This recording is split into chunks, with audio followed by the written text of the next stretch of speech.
Hey, what's up with it, y'all? God damn, my bad, man. I was over here on the phone call, my nigga.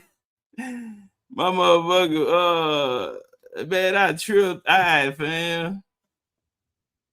Man, I'm over here on the phone, and the phone and when did on me.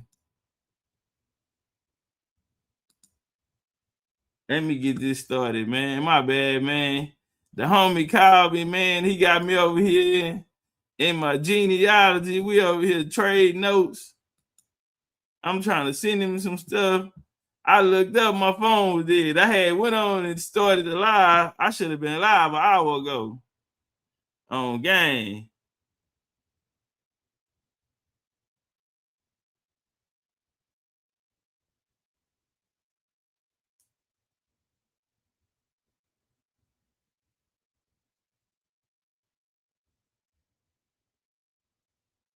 Hey, brother Joe Jackson.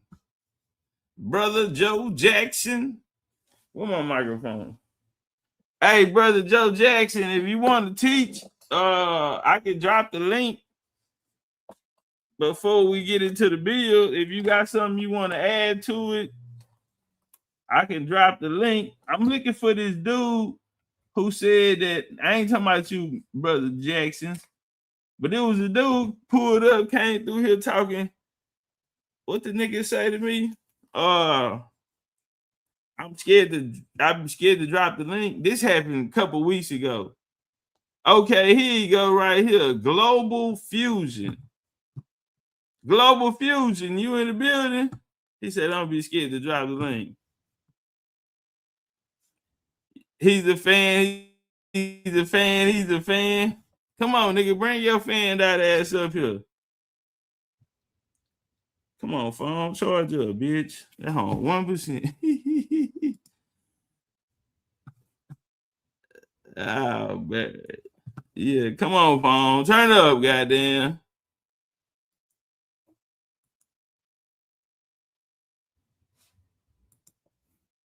Hey, y'all want to see a dead body? Y'all want to see a dead body? We're going to get this bitch started early. Real quick. Bring your weak ass up here, nigga. Fan that ass, nigga. Come on, pussy. Global Fusion. Don't come up here and be no white boy or nothing like that, neither. Don't be no troll. Don't be no white boy. Or you getting from around me. You ain't got nothing to talk about. You ain't got nothing to add. You're nobody. Come on up here and get smacked. I call my nigga POP back. Hey, we was going through there, man. He had me going through my old notes and shit. I'm like, damn, I'm finding shit that I ain't even see. Yes, ma'am. I'm an A-Rees. And look, hey, y'all had my $100 bills ready. Make it rain.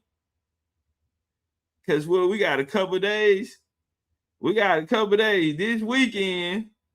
Had them $100 bills ready. Ladies, I'm camming up. I'm putting that coconut oil all over me. Yeah, and I'm taking my shirt off. Yeah, bring it. Yeah, make it rain, goddamn. Say, look at Global. Where you at, fam?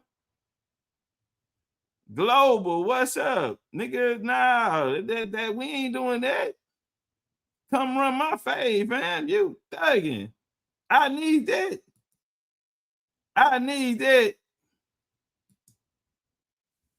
Man, come run my fade. I don't know what's taking you so long. Make a nigga do boogaloo. Billy Moose, but you still gonna get beat. Nigga too. Turn them up, turn your bitch up, dog. Turn them up, turn these streets can't cross it. Cross them up, all these street need bosses. Cross them up, turn your click up, dog. Turn them up, turn your bitch up, dog. Hey, Global Fusion. Come get my pay, man. Look at my boogers, they big as you. You could get shot with your nigga too. Wow. They make a nigga do boogaloo. Yeah. Billy Moose, but this is my suit. I'm having more straps in the Adidas boots. Dicking them out like an edible. Niggas start shooting, you better move. I fight for my gang, I won't let up lose. Yo, bitch, she wantin' to fight. This shit all started off light. Hopped in my DM and wrote me a kite. Like, she on the very first flight. Finesse a nigga, nigga, this shit bite. Sight, right, nigga, good night. Poppin' that shit cause he thinking he pipes. 100 rounds on with the knife. Me in the wall, biggie and pop. But we so different, we keepin' the clock. I'm on the yacht and the yacht on my watch. Spend the dot on the ocean, Dubai. I'ma play them, but I see out the plot. She know what I'm by. You hit just open your heart gonna stop. They callin' the car. I'm on the jet, this is 20 passengers. I'm the mania, I'm the massacre. I take your heart, I then shoot your lateral. Get to the top and we blew the lateral. Run up my money, I'm talking lateral. Got that bitch high off a perk and Adderall. Pull out the fire, you better grab it all. Bitch, I'm offset and I'm about to set it off. He want the scoop, she want the tea. She want the tea. I cannot speak. We keeping it street. We keeping it street. I took a loss, but you still gon' get beat. You still gon' get beat. How much it costs? It never been cheap. Hey, get on that like button. Turn them click up, dog. Turn them up, turn your bitch up, dog. Turn them up, tight these streets can't cross it. Cross them up, all these streets need bosses. Cross them up, turn your click up, dog. Turn them up, turn your bitch up, dog. Turn them up, tight these streets can't cross it. Cross them up, all these streets need bosses. Cross them up. So high in the he want the scoop, she want the tea. She want. why y'all trip? I'm seeing voices in my head, think I'm schizophrenic. Swear they saying they get it from another planet. 36,000 times through a somersault. You were right and you can leave your whole summer off. I'm a mind, yeah, nigga, seeing double, y'all. Tell me what's the chance to the fucking both of y'all. She said loans, we can do it with your ice on. If Daddy K with my well, need the lights on. Mama, mind just blew 1,000 sweet. And my black and orange shorts called it trick or treat. And they ain't that till I bought my room got roads. How stupid dumb big my rooms got roads. Why y'all trip? I'm just fine. 12:45. Say, look out, y'all. Look at this nigga. This guy here just was fanned out. He said, don't be scared to open the panel. Now, the link, I dropped the link. Why you ain't pulled up? I dropped the link. Why you ain't pull up? See, this what I be saying, fam. We ain't got time for you cake ass, hoe ass niggas who think I'm cute. See, bitch ass nigga, you had been harassing me, running me down. You leaving messages on old videos from 2-3 years ago that I'm cammed up on and shit like that. See, I already knew it was something to you, bitch ass nigga. You've been doing this shit for about 60 days, all 2026. You've been running around here, nigga, trying to get my attention. So I dropped the link and I realized you don't really want to fight, bitch. You think I'm cute. I said it's a pattern with this whole ass nigga. He left one comment talking about I ain't know you had waves. I'm finna show you the video he left it on. Fuck nigga. Yeah, nigga talking about I ain't know you had waves. So I'm like, man, who the fuck is this nigga? You know, but he always talking about open up the panel. Open up the panel. So we got the panel open. Yeah, this whole ass nigga talking about I ain't know you had them waves. Man, I don't know what type of penitentiary games, nigga, you on. I'm a boy, Damien.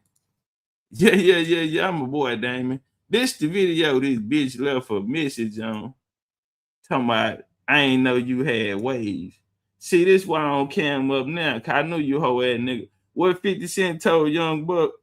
Yeah, nigga, I'm glad you off the label, nigga, cause I ain't gotta worry about you looking at my ass when I pass by. Yeah, nigga, I ain't gotta worry about you trying to look at my booty, nigga, when I pass by. You fuck, nigga. So yeah, your hoe ass up out my chat, and I'm finna block him, cause I don't want you around here, nigga. I don't want you hitting on none of the fellas in the chat. Yeah, global fusion. You want some global shit, huh? Yeah, that nigga on some elitist shit. He's an elite freak. Jasmine said pause. Nah, ain't no pause to it. Ain't no pause to it. Nah, fuck it. That nigga's a punk. He gotta go. In that red dress, Miss Jasmine. Miss Jasmine. She said, God damn, devil in the red dress. Cousin Junior, you see that devil in the red dress? Yeah, that nigga's an elite freak. He's an elitist freak. Yeah, that nigga on elite. He on elite time. That nigga's an elite freak. All right, we gonna turn up, man. Get your cake ass up out of here, bitch ass nigga. Go make a new account, come back, Global Fusion. I don't like that motherfucking name anyway. That ain't no nigga that can fight. Miss Jasmine in that red dress, get you some red 6-inch heels if you ain't got them. We finna go shopping. Yeah, my birthday this weekend, y'all. Turn up. There's a pain, you walk in my direction, I go the other way. Yeah. I start to stutter with the speed. Let's go. Understanding what my knees go. What's happening to me? Lord, can you tell me what it means? I lay my head on my pillow, staring out the window, trying to stop for a sign. It's the reason why.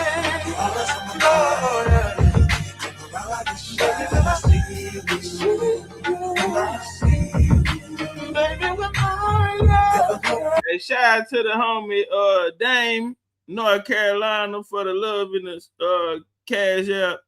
Shout out to VA 804 for the $100 in the cash app. Shout out to Ties, little Ties Bay, man, Philadelphia. Let work.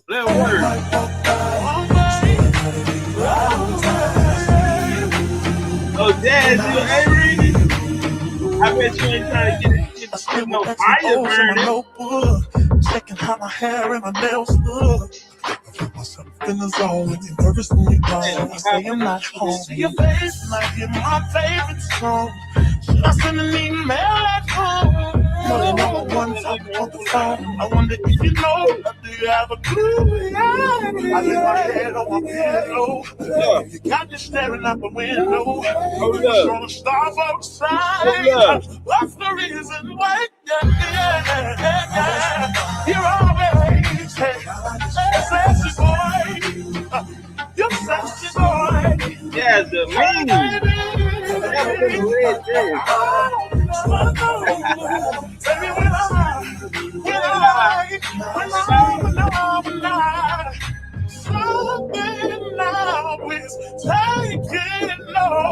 hey, y'all jump on that like button. Yeah. I'm not gonna run now. Just gonna stand. Popping it. That work.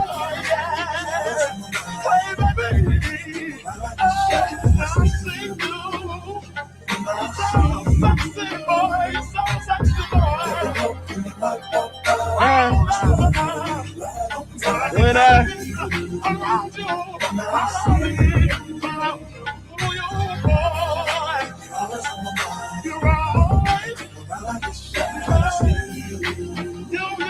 that work.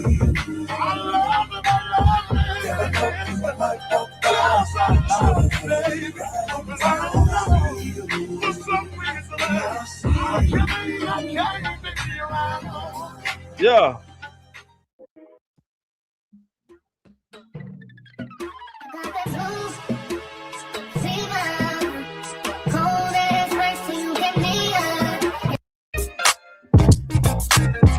Oh no. Hey y'all, do this here. Let me send this text message out. We're gonna run one more jam. Y'all share the video out, like the video, man. We got a good build today. Let's work. Talk to me. Already gave you the time and the place. Don't be shy. Just come be the man I need. Tell me you got something to give. I want it. I kinda like it when you call me wonderful. Whatever the type to talk, it is come on then. I gotta know you're meant to be the man I need. Talk to me. Talk to me. Talk to me. Be the man that I need, baby. Talk to me, be the man that I need. Talk to me, be the man that I need, baby. Talk to me, be the man. Like to think you feel the same way. What's up, BCU? Let's get some things in there, hoe. So baby, let's get on. Wee, what up, though? ODJ, run in the building. I can leave it alone. Oh my mind. Yeah. Already gave you the time and the place. So don't be shy. Come be the man I need. Tell me you got something to give. Oh, love. I kinda like it when you call me one night more. Never the type to talk it is. Come on, man.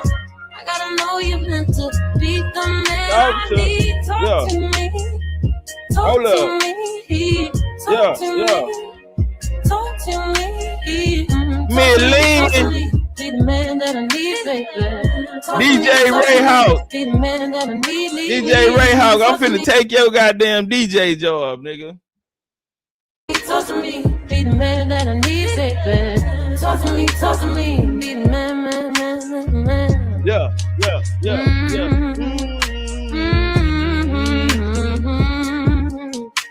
H-time to H-time, man. We just had spring break in H-time. Yeah, they were fucking like 90 going north. They were fucking like 90 going north. If your chick came to Houston, she ate some dick. Hey, man, say. Don't leave her, though, nigga. She not wrong for that. She ain't wrong for that. If your chick came down to Houston for spring break with her friend, she ate some dick. She ate a big bowl of dick. Yes, she did. Probably twice in the same day. I'm gonna tell you something. Hey, man, say, Texas is the home of the players and pimps. Showing naked ass in the great state of Texas. Third coast born, with Texas raised.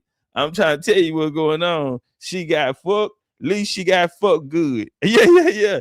And yeah, she got fucked by a nigga with a fake chain. Hey, man, listen, man, this is H-time, man. She come down here. We a little different down here. We country boys, but this a big city, man. It's a lot of niggas with some big bankrolls out here that don't fold. I'm trying to tell you, man. Nigga pull up holding. Them old niggas was 10 years younger. Yeah, them niggas was 50, but they was 39 for spring break, nigga. And when them bitches get tipsy, guess what? Cause yeah, nigga, it's $500-$600, $1,000 bottles, nigga. What? Spring break, they taxing. So all them niggas that go to the club every weekend, know the promoters, know the bodyguard, know the club manager.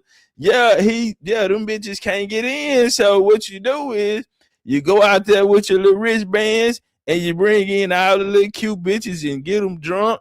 Bitch ain't got no panties on, Fashion Nova, Sheen, all that shit see-through. Yeah. That shit so thin in the wind, that shit see-through. Yeah, she came down here and got fucked, and you better not leave her. Use a hoe ass nigga. You can use a hoe ass nigga if you leave her. Yeah, nigga, you wrong, and nigga, let her live her life, nigga. This shit finna make y'all relationship. Listen, this shit finna bring y'all together. Y'all finna be so close after this shit, nigga. You finna stop having to pay all the motherfucking bills. This bitch finna have 25% on the bills now, nigga. 27% increase of income on the bills, nigga. You need to chill the fuck out. Listen, that bitch still got this nigga number. That nigga Zilling, Cash Apping. Them niggas in Houston, they said they ain't tricking if you got it.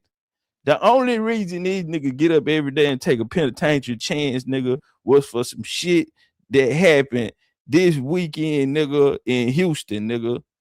That's why niggas get up, nigga, and book TDC, nigga, Texas Department of Corrections, nigga. Nigga taking penitentiary chances, waiting on an opportunity like this, nigga.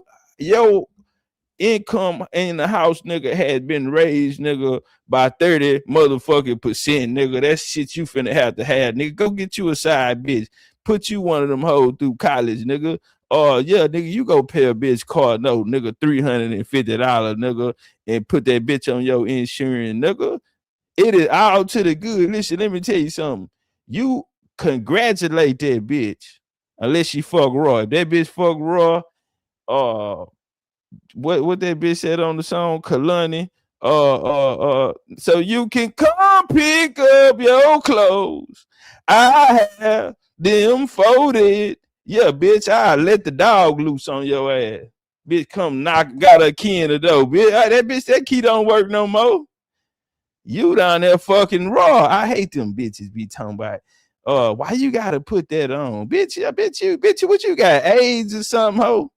You ready to take everybody out with you, bitch? Everybody fuck raw. Damn, bitch, I'm scared. Bitch, don't you never in your life ever tell me am I about to put a condom on. What you about to do with that? Bitch, I'm putting on the bulletproof vest. Fuck is wrong with you?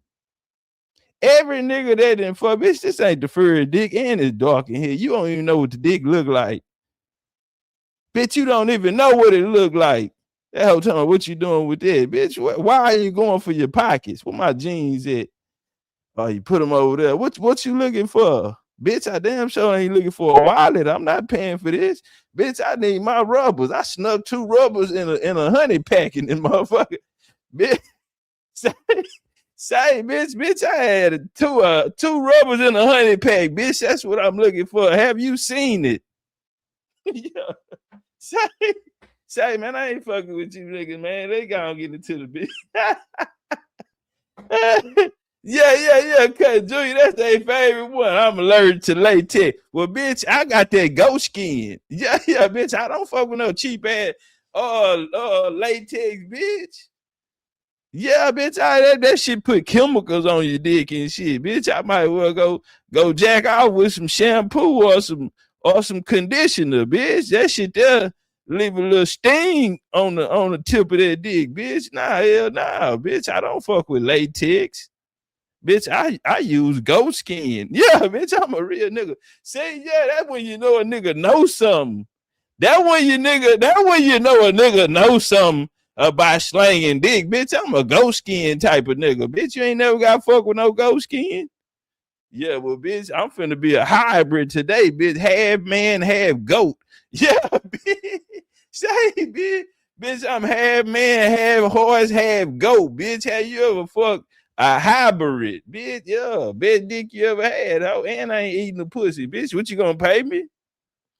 What you gonna pay me, bitch? God gave me these big old soft ass little bitch. I wish I would just give them to you. Bitch, you gotta pay for these, ho, and I don't kiss or suck titties. Yeah, nigga done skeeted out. Bitch, I'm listening. Fuck if you did, babe. If your bitch came to Houston for spring break, nigga, you better not leave her. Just fuck her friend, nigga, and y'all even. Man, let me get this shit down. Let's get this bill going, man. I gotta text my nigga Pop. Yeah, you better not leave a nigga. If your bitch came down to Houston and took some dick, nigga, and the relationship ain't stronger, nigga, fuck her friend. If that don't make you comfortable, fuck her sister. Like, you niggas don't know how to get even? What the fuck have you niggas been? Granddad ain't taught y'all shit. You niggas, you know how, man, nigga, let's keep this shit real. 70s to 60s. Nigga, your granddaddy fucked your grandma and her sister. Or at least one of her cousins. Yeah, you especially you country motherfuckers. Man, your granddaddy fucked your auntie, nigga. Yeah, guarantee. Why you think you and your cousin them couldn't play at the high together and y'all couldn't see each other except at church in their grandma's house? Yeah, nigga, you could never spend a night over there. Cause granddaddy fucked your mama and her sister. Nigga, that's regular shit. That ain't no shit to be mad at in your feelings. Tender dick to bite. Emotional. Ain't none of that shit. Nigga, take that shit on the chin. Nigga, it happened to the best of us. You had the nigga, your cousin, your brother. Nigga, that shit that happened to the best of us, nigga. Nigga, that is American culture. You niggas on some more shit. You had these white supremacist groups show up and y'all niggas on bullshit. Basically enforce and basically enforce new tactics that was created by this regime that wanted to come down and overthrow the South. Had a plan for the South. So we go through the Ku Klux Klan spirit. Look at TP. J.A. Rogers, man, and then we see that he said, in fact, not generally known that there were thousands of Negro Klansmen. They were used as spies on other Negroes and on Northern whites. Okay, and so with this turn of events taking place, we just acknowledge the fact that Negroes had a large part to do with this. Not many people in either the North or South knew that right after the end of the Civil War, we recruited 20,000 Negro KKK members. They were the most intelligent and reliable that we could find. Our theory was not it is what it is, man. Our theory was that Negroes would take orders easier from other Negroes. And that's what we at today. Let's walk. So, you had this merge of these white supremacy groups, man, and the politics started to change in these certain areas where these people were comfortable with their lives at. And let's walk. The Great Migration. The Great Migration was one of the largest and most rapid mass internal movements in history. Perhaps the greatest, not caused by the immediate threat of execution or starvation in sheer numbers. It outranks the migration of any other ethnic group, Italians or Jewish, or Italian, Irish, or Jews opposed to the United States. For Black people, the migration meant leaving what had always been their economic and social base in America. Okay? For Black people, the migration meant leaving what had always been their economic and social base in America. And you want to know where the poverty come from. I remember in 1830, man, Indian agent said this about the Indians of the Southeast, Spanish Florida, man. They say they once were wealthy people, man. They once were wealthy and powerful and prideful people, man. And they went down there to break the spirit of the Indian. Let's walk. The Great Migration, sometimes known as the Great Northward Migration or the Black Migration, was the movement of 6 million African Americans out of the rural southern United States to the urban Northeast, Midwest, and West that occurred between 1916 and 1970. It was caused primarily by the poor economic conditions as well as the prevalent racial segregations and discriminations in southern states where Jim Crow laws were upheld. The historic change brought by migration was amplified because the migrants, for the most part, moved to then largest cities in the United States. New York City, Chi-Town, Detroit, shout out to the D, Los Angeles, Philadelphia, Pittsburgh, Cleveland, Baltimore, and Washington, D.C.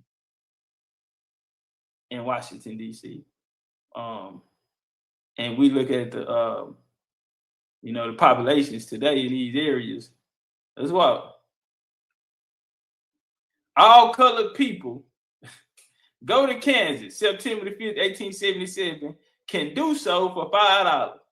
In it, listen to me, family. You can walk by and this here be hanging up. And they say, man, all colored people, man, that want to go to Kansas on September 1877 can do so for $5. You don't need nothing but $5. That's all we told y'all niggas to drive for the election. Okay. Back then they was gonna take your ass to Kansas for that high five, nigga.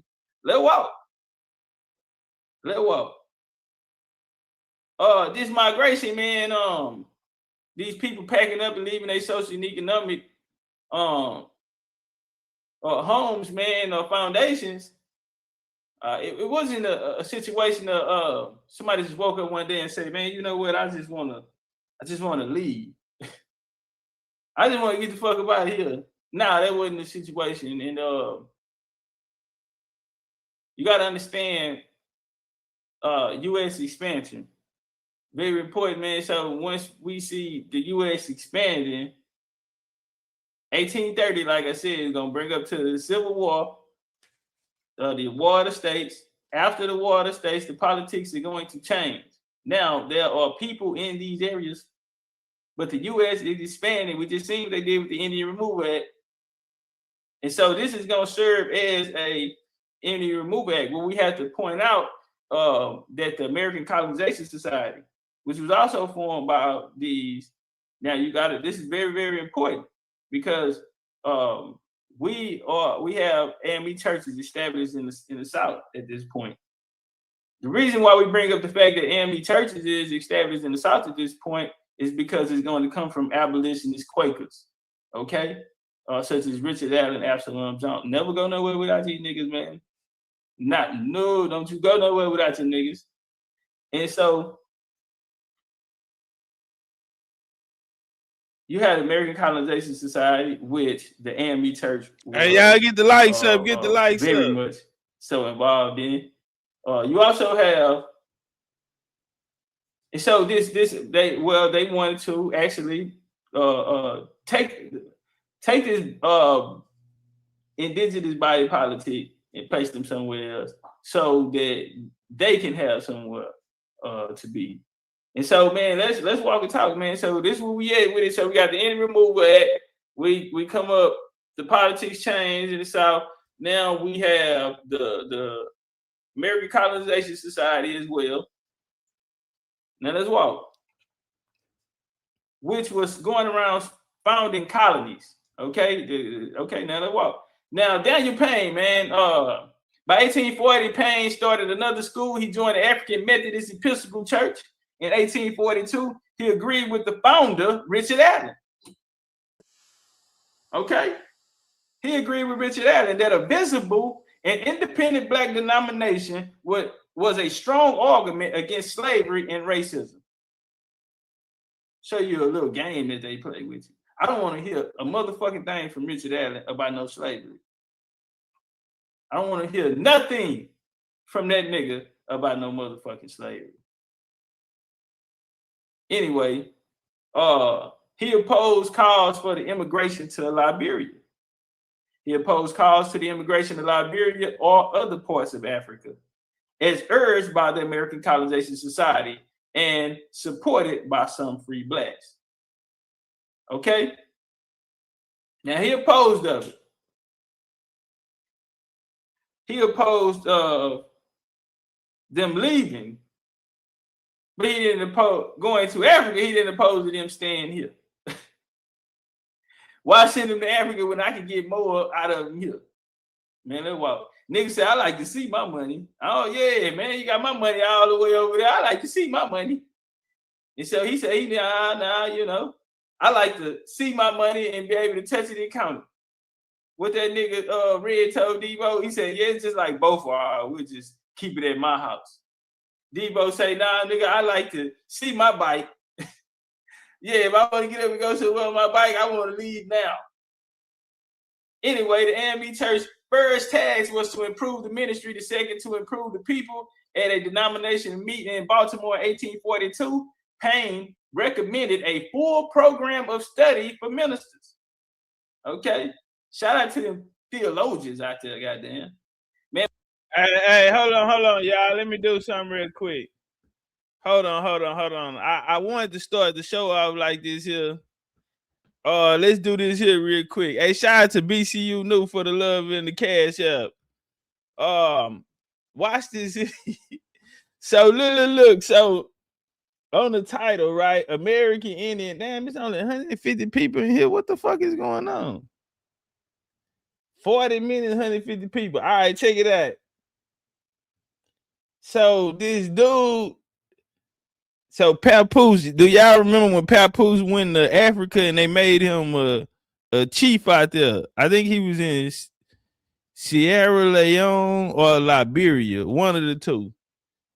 And this was last year. Papoose the rapper. Y'all know he going through it. Carissa, we love you. But you were fucking. Come on, man. I think you fucked that nigga, bud. But it's all good. Let me chill, because she talking about suing niggas. Papoose upstairs. Papoose ain't upstairs. She talking about suing niggas. Yeah, she over there cooking and got her a good nigga And yeah, she Carissa say she don't buy dick, but she give her nigga money. I like them. You know, when she get the check, y'all ain't ever had a bitch, she just give you all of the money.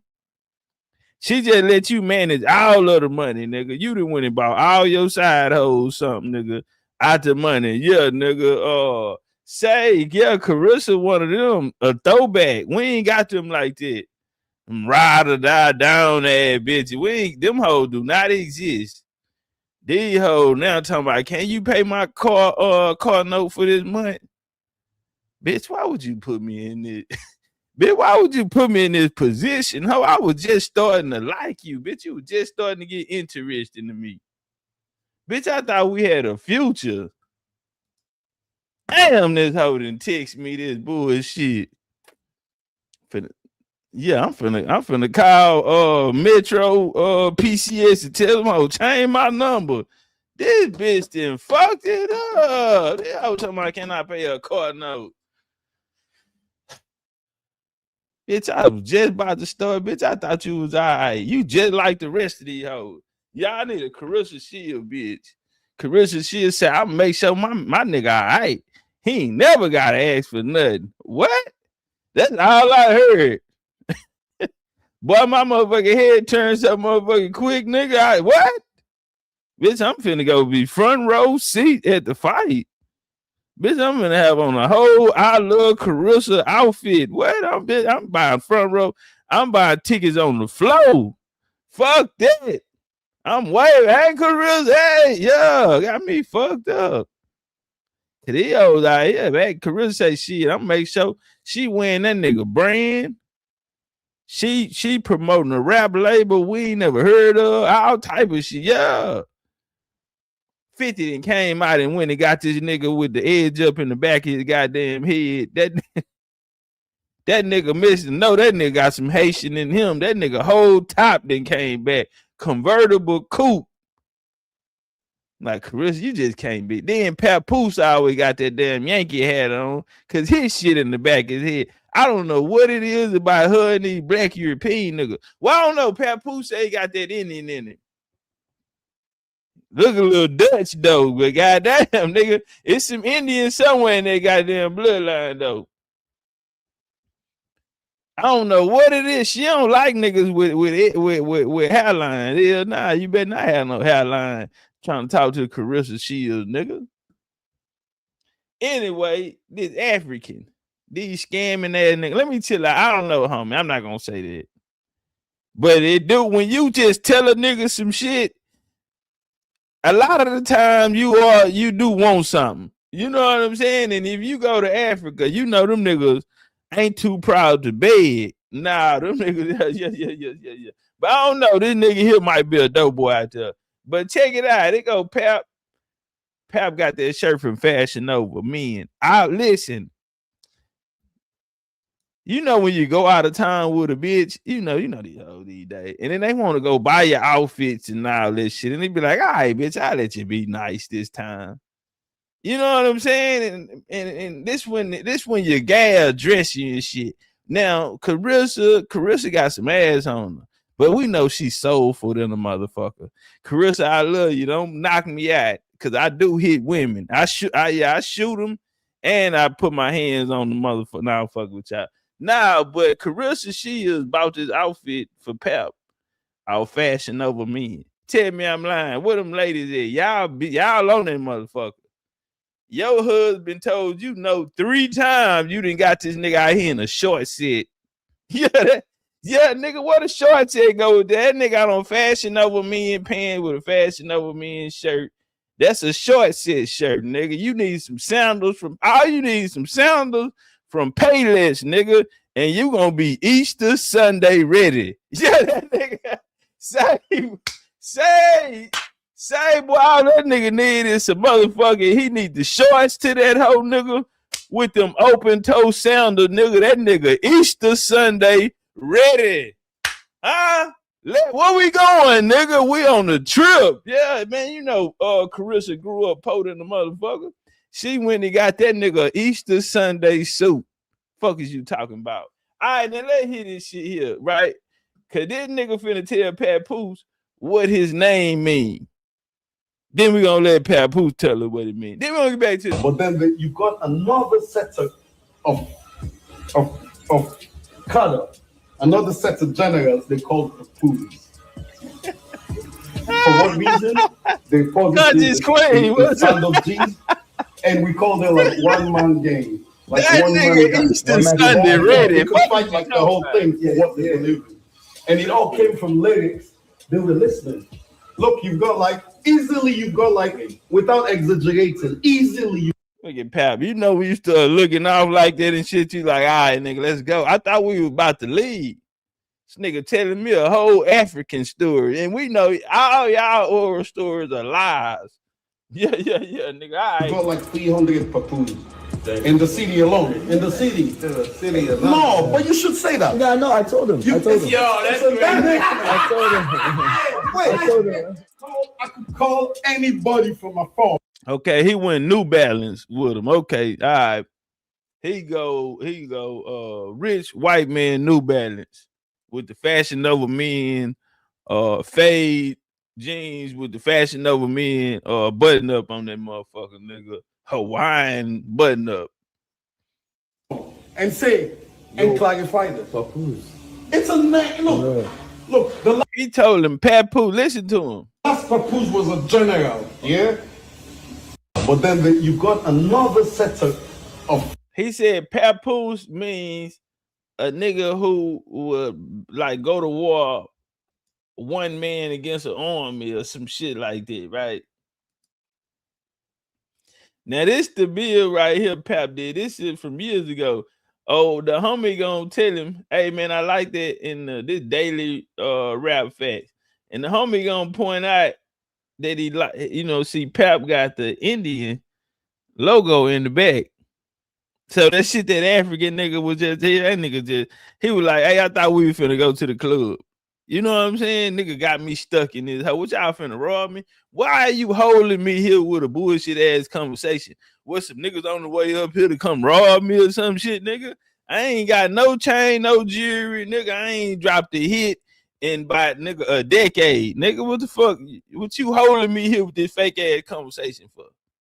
Do you know what Papoose mean in other language?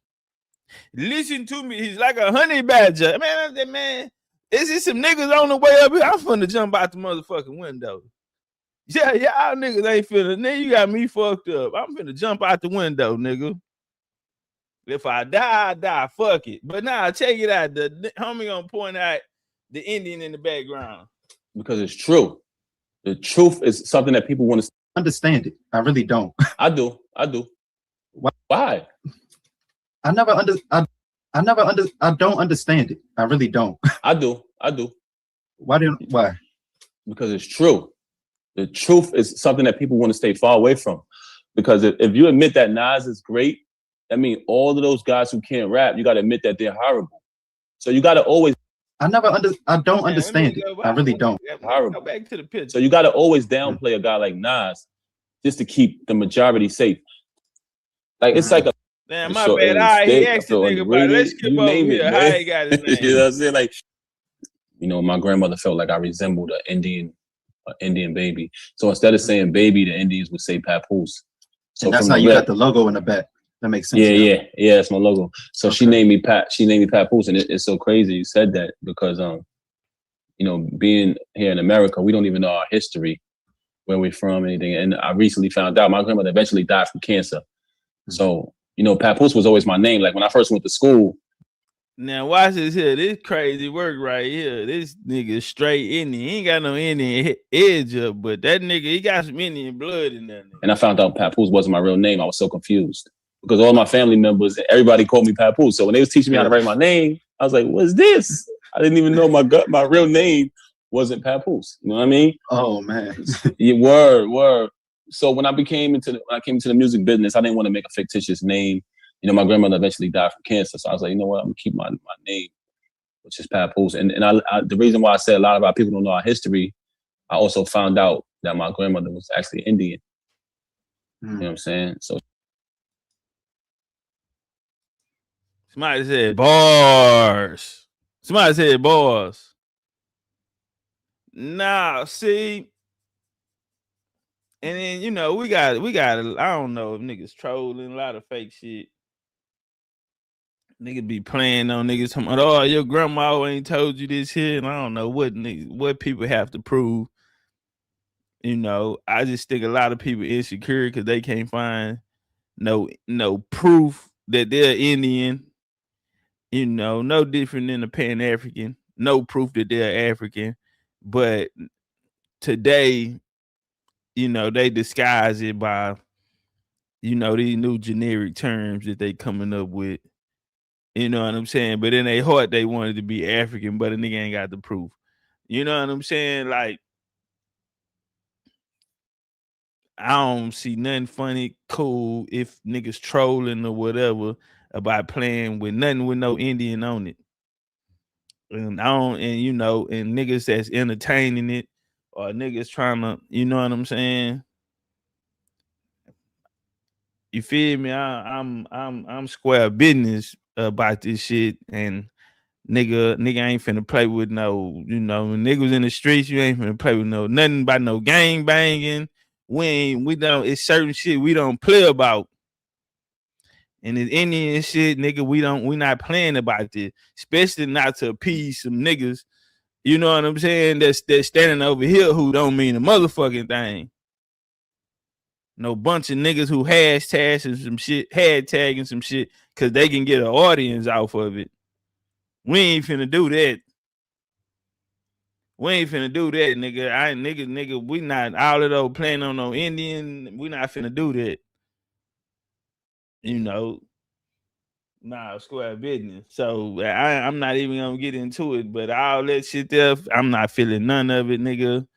Not doing none of that, and you know, that's all I'm gonna say. We ain't doing none of that though.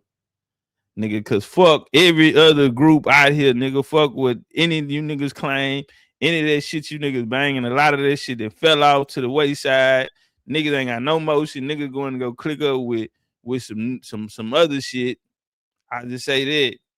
But nigga, we ain't folding on nothing. You understand me, nigga? The big Indian shit, nigga. And just like Pap, just, you know, this shit was like 5 years old, but a lot of people just not getting it. But man, we're not doing none of that shit, man. It's so many people, homie. Like before I jumped on here, one of the homies from the city hit me. He like, hey man, man, I didn't know you was Kashada. I'm like, yeah. He sent a picture of his grandma and her sisters. He like, man, they all from nine there, man. They Kashada Indians. And I'm like, damn. So that's why I was like, hey, hold on, let me, you know what I'm saying? But the phone went dead, but the live had started. So yeah, we was going through a build, and so yeah, man, we gonna end up having to put 2 and 2 together. Cause it's like the third time we was talking around the conversation, but I don't know if we never put a tribe together. And then he hit me today, like, yeah, man, I got some records, I got this and that, I'm looking at this. I'm like, okay, then we putting the timeline together. Bro, ain't nothing fucking with this Indian shit. A Black American, bro, what is a Black American? A Black American is a turn the other cheek, let a nigga put his hands on them. Okay, niggas did some rides and all of that, but a lot of them niggas end up being dope fiends in the end. Nigga was on hair run, nigga with crackheads. Let's keep this shit real, nigga. Ain't nothing great about that. I don't give a fuck because a nigga can sing. Whitney Houston smoked crack rock. I love Whitney to death, but Whitney was on that rock cocaine with Bobby. And I know you're getting bored dealing with him. That nigga Bobby said it's my prerogative. They're like, the White Howard gal the other day pulled that big old ass bag. Bitch pulled 2 bricks out. I say, damn, bitch, how you get them Pablo Escobar bricks? Bitch pulled out 2 bricks. The white better than me. That nigga filed for a divorce. I would have been filing for a life insurance claim on that bitch. Where you going with it, bitch? They took 2 bricks up out of here, bitch. Bitch, I didn't buy them from Young Jeezy. Hold them ain't 17.5, bitch. Bitch, I paid 28 for that. Bitch, you know how high cocaine is now, bitch. El Mayo in jail. El Mincho just got killed. Bitch, you know, bitch, they done locked down the border. Trump and them making up. Bitch, you know how hard it is to get that pure cocaine in here? This holding pulled out 2 bricks in a motherfucking Publix. Bitch had it in the Publix bag. Y'all know the grocery store. Bitch had it in the Publix grocery store bag. And then a bitch took a bump live. Like, bitch, do you know we can see you? That bitch say, I'm finna lose my marriage to this. This nigga in there got another man in my bed. I said, oh, man, boy, these hoes be tripping. Whoo, boy, you hoes be tripping. Y'all ain't nothing like grandma and them. Grandma will sit down and shut the fuck up long as she getting all of the money. Granny say, long as she ain't got to work, I don't give a fuck, man. Let that nigga go out there and be a dog. Long as he find his way home, this bitch that took a bump, I'm finna lose my marriage to some dick. He fucking the plug. You say he ran off on the plug? No, they in there fucking right now. I said, oh, this shit here, wow. That nigga woke up in the morning, nigga, filed for the divorce. No, nigga, that bitch would have been in the hospital. That bitch need to be in the morgue, nigga. Fuck you mean? Bitch that ran out with 2.5. Yeah, that bitch. That bitch got 2 bricks in a Publix bag. Bitch, do you know you get 25 to life for that? You riding around and be like, you got a prescription for that shit. Bitch, you are doing somebody going to jail. Yeah, bitch, them are narcotics. Oh, bitch, you... That hoe pulled out a lipstick, look like a motherfucking fake lipstick, and dumped out a gram of coke, nigga, right on the counter. I said, "Oh, this bitch here." She in there fucking the plug. You say he fucked over the plug? No, they fucking. The door locks. I can't get in. I left my key on the car. I said, "Oh man, woo." And my grandma, shout out to her, I just texted her right when the music was playing. But my grandma, she wanted me to go to theology school. She said, you got to call him, baby. I said, well, if I got to call him, why I got to go to school? I just should be expecting a call. Anyway, at the 1844 AME General Conference, he called for a regular course of study of prospective ordinance in the belief that it would lift up the parishioners. In 1845, Payne established a short-lived A&E seminary, and he succeeded in gradually raising education preparations required for ministers. Turn it one time, man. History reveals that the first ever Native American, this is how instrumental that we see that they was instrumental in the and he would lead a can't say $100 budget. That big got $1 million budget. His damn self. Man, that was a lot of dope. With the assistance of the AME. Man, that was a lot of dope, man. I would have rolled the shit out that bitch. Say, come give me a hug. Don't worry about it, baby. It's gonna be all right. Yeah, I was on that. I wish I was on that bitch Instagram live. Bitch, where are you? Listen, calm down, relax. Where are you? Nuh-uh, don't worry about it. Look, you do not need to be alone right now. Where are you? I'm on the way. Yeah, I wish I would have been in that bitch Instagram live, nigga. Where are you right now? Yeah, bitch, I'm gonna pull up because you do not need to be by yourself right now. Why is you out there in the dark like that? It's dark outside. Where are you? Let's just tell me what street you on. Yeah. Bitch, I'm gonna come rob this shit out there. Got 2.5 bricks, nigga. What? What are you? We in Kentucky, man. Shout he did what? Oh nah, oh no, I'm about to come over there. I'm finna come pray for you. Where you say you at again, bitch? Niggas that history reveals that the first ever Native Americans in Kentucky were the Paleo Indians. These people set foot in Kentucky 12,000 BC. Indeed, Kentucky Indian tribes have been there almost the longest time. After some time, their timeline met those of other Native Americans. With this, they started getting influenced by the European culture, just like how the other tribes were. Kentucky history timeline revealed that the peak of the conflicts with Indian tribes of Kentucky was in the 1800s. Okay, it was around this time. Listen, it was around this time that they were being forced to leave their original settlers. 1800s. All of this shit here, we're gonna see this big flip in the 1800s. Let's walk. Now this is in Kentucky. Hope for Kansas, brethren, friends, and fellow citizens. Y'all on 10. I feel thankful to inform you that the Real Estate and Homestead Association will leave here on the 15th of April, 1878, in pursuit of homes in the southwestern lands of America at transportation rates cheaper than ever was known before. For full information, inquire, holler at Benjamin Singleton, better known as Old Pap. Beware of spectators and adventurers, and it is a dangerous thing to fall in their hands. Nashville, Tennessee.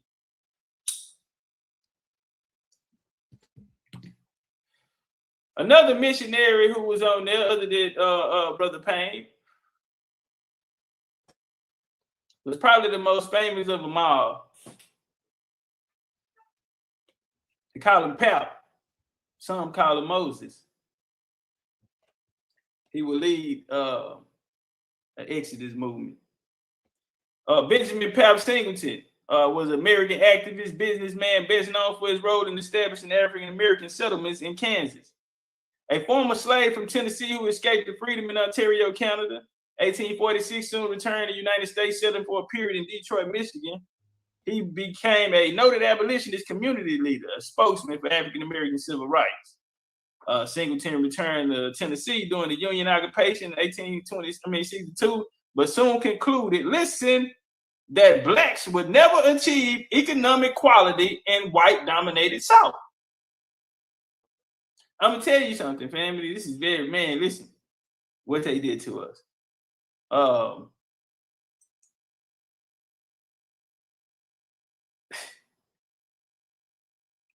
Pan-Africanism, and I'm telling you, bro, when they come out and say this was the colonizers' doctrine, we gotta understand. I want y'all to listen to this. I'm gonna run this ball back real quick. He became a noted abolitionist. Hold on. Singleton, okay, here you go. But soon concluded that blacks would never achieve economic equality in white-dominated South. Where else did we hear that? The reason for the Back to Africa mission, right? What was the purpose of the Back to Africa? Because they said that Richard Allen and them and all these other abolitionists niggas said that they felt like blacks would never be able to achieve economic or social status here in America, so they should go somewhere else and do it. Come on, somebody. American Colonization Society. Blacks, they said that niggas would never, and so they need to get there. Now, you got to understand what time. That was in the 1700s. Now they have made it down south. They need that land. This is U.S. expansion. They need that land, man. And who is right in the fold of this? The AME Church. Who is right in the center of how are we gonna get down south and take all of this land down there? There wasn't nobody richer. DeSoto said that when he was coming to the Americas, DeSoto stated that he was going to the richest place in the world, richest place on the planet, in the South. They wanted the South, family, but in order to come down there, them niggas can fight. They can fight. the years that they spent in the colonies, they found somebody about those niggas in the colony they can fight. And so they put them niggas against us. We gonna come out here and talk about the time when they brought down the Iroquois. The baddest niggas on their side to come down here and fuck with the baddest niggas on the Mississippi, which was the Chickasaw Indians. And that's the Westos. I ain't gonna lie. In the late 1700s, George Washington and a nigga out of his, after they built the first U.S. Army, one of his top generals rode back on the top 5 Indian nations down in the South, and the Coasati was one of them. But I ain't gonna lie, when they brought them Westos down there, them Coasati left out of Tennessee and went back to Alabama. Why? I don't know, man. I wish I was there though, bitch. We all finna die. Yeah, fuck it, them niggas, yeah. But them niggas came down there and the Chickasaw and the Westos hit. That was a good one. We might have to get back on our Indian mob ties, man. And it was you talking about 2 powerhouses.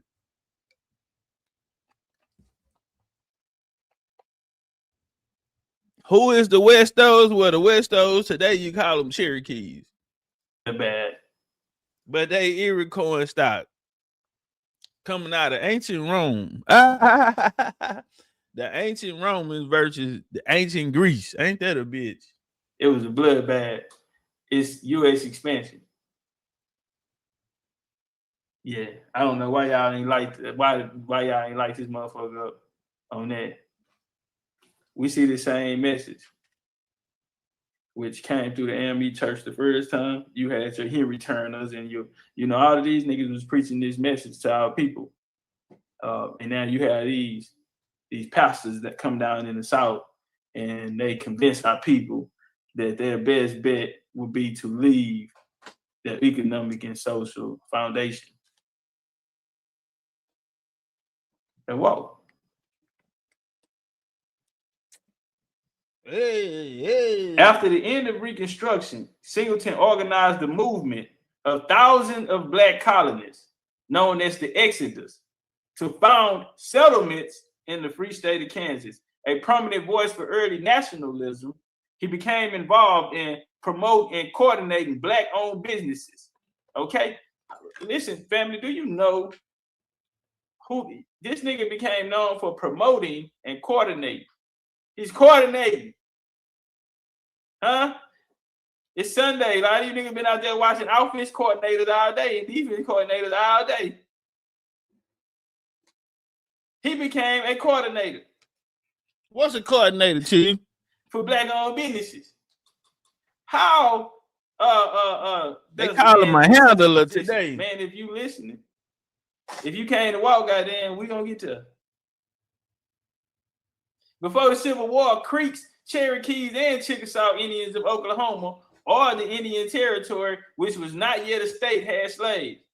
It's estimated 4,500 blacks lived among the Indians, although they were relatively well treated, and some Indians intermarried with blacks. Listen to this bullshit. In 1866, Congress required the Indians to emancipate their slaves with land. About 1,000 black allies of the Seminole Indians displaced from Florida also lived in Oklahoma in 1880s. A black lawyer from Fort Smith, Arkansas, named S.A. Scott advocated the creation of a separate black state out of Port, Oklahoma. All right, so Scott came and he said, nigga, we need to break this bitch down then, nigga.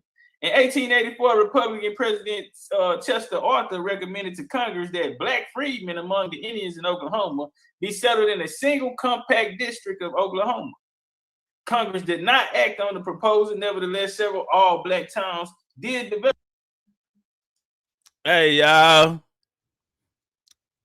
Here go that y'all remember that the guy from earlier come back with a pink icon. Talking about he get off in 15 minutes. Why you can't get on now?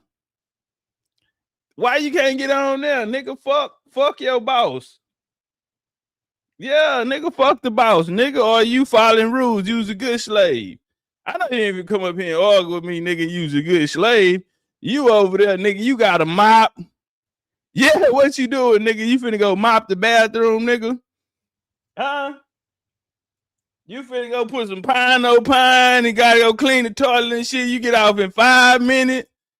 You get off in 15 minutes, nigga. In 15 minutes, it's gonna be what? 4:45. What time you got to work this morning? I know you ain't in my chat, nigga, and you hiding.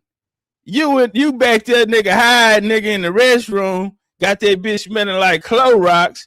See, Jasmine Crockett said, y'all don't want to clean no restrooms. Y'all don't want to be a custodian. Yeah, that nigga out there would just made a fresh batch of mop water, nigga. He finna mop that bitch and think he finna come on here and debate me. The devil is a lie.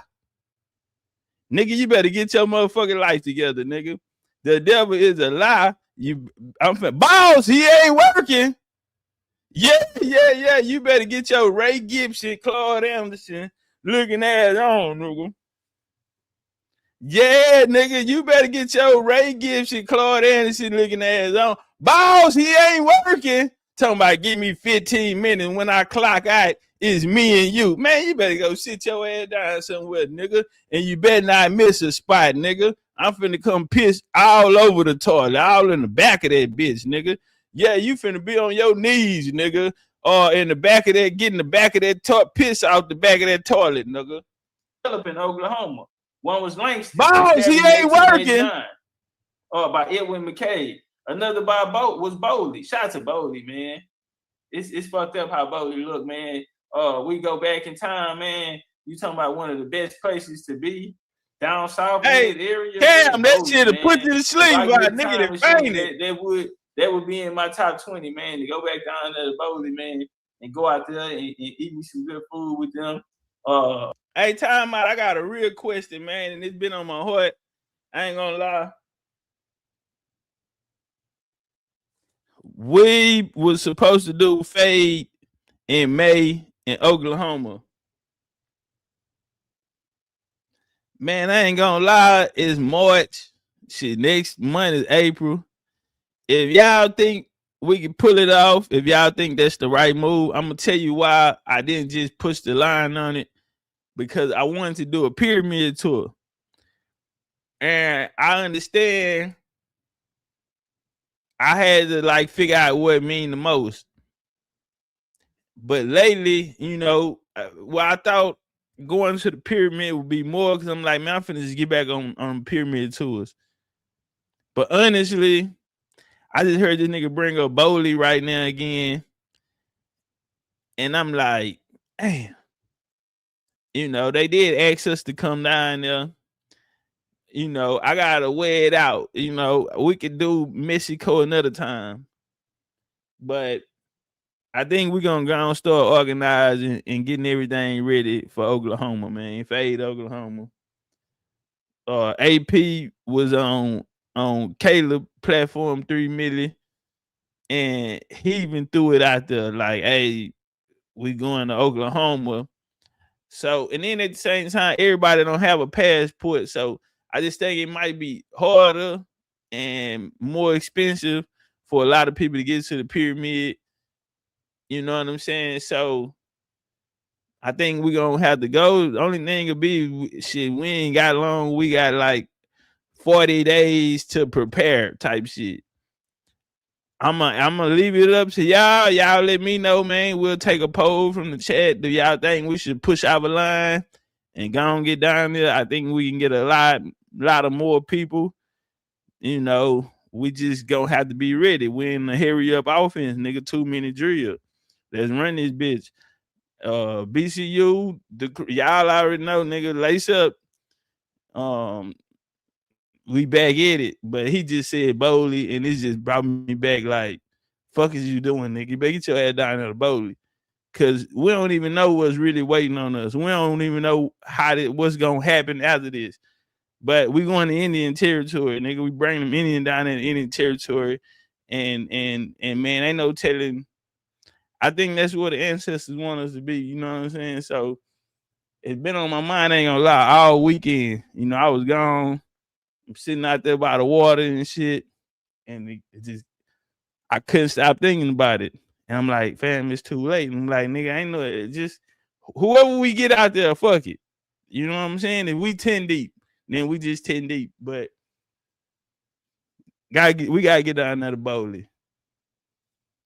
Bowley, Tulsa, shit, goddamn Okmulgee, all of that shit. So yeah, fuck it. We lacing up, man. We going.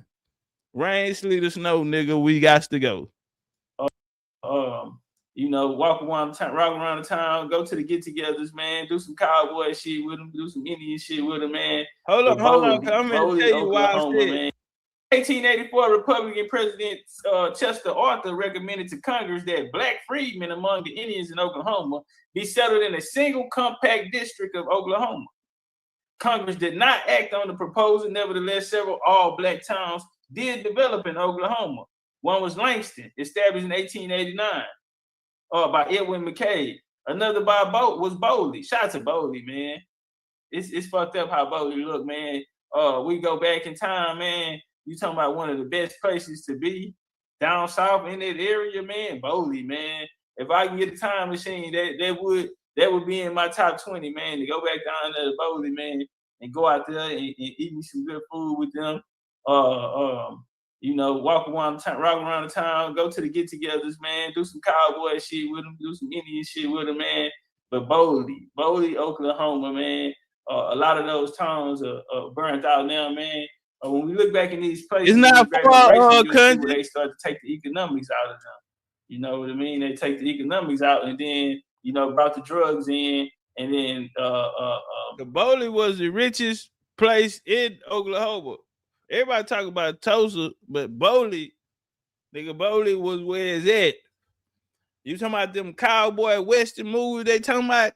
Nah, real life, Wild Wild West shit going on, nigga. Quick Draw McGraw. Yeah, gunslingers, nigga. Take 6 paces, nigga. Meet me at 12 o'clock in front of the city hall, nigga. I'ma smoke your bitch ass.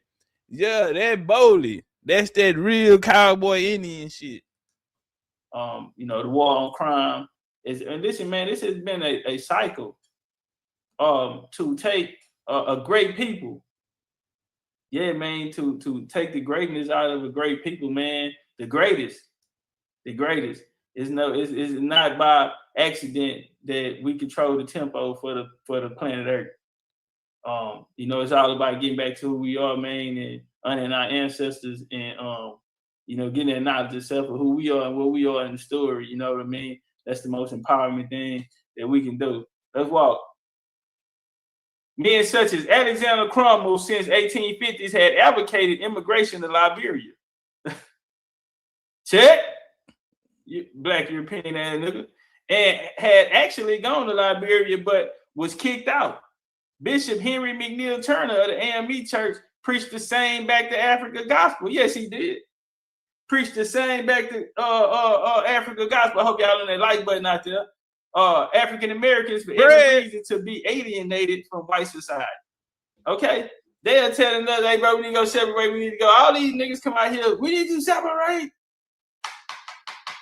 His white daddy told him to say that. His white brother in the lodge told him to say that. He just on code. Fuck that shit. See, we got you niggas. You know why? Because, and I'm telling you, man, brother, I said back, man, and I said, no way. Going through this history, brother, I'm just looking for a time where it was some hand-to-hand combat with these motherfuckers. I'm trying to tell you. People, when we don't see the hand-to-hand combat, but we see these organizations out there, that was the first thing they said, hold on, they working together. They working together. This is impossible. This is impossible. Yeah. See, Bishop Henry McNeil Turner of the AME Church preached the same back to Africa gospel. African Americans had every reason to be alienated from white American society. 1879, Benjamin Pap Singleton of Tennessee. A lot of things went down in Tennessee, man. things like this Black Democratic Party, things like the Ku Klux Klan. Oh, we're gonna get there some of the biggest color conventions. One of the most dominant military forces in the war of the states. These niggas coming out of Tennessee, man. Copper King, what up, though? Taz CEO.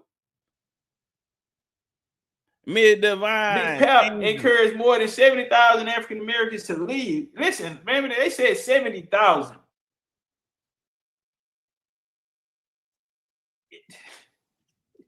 Say, man, y'all, come on, man.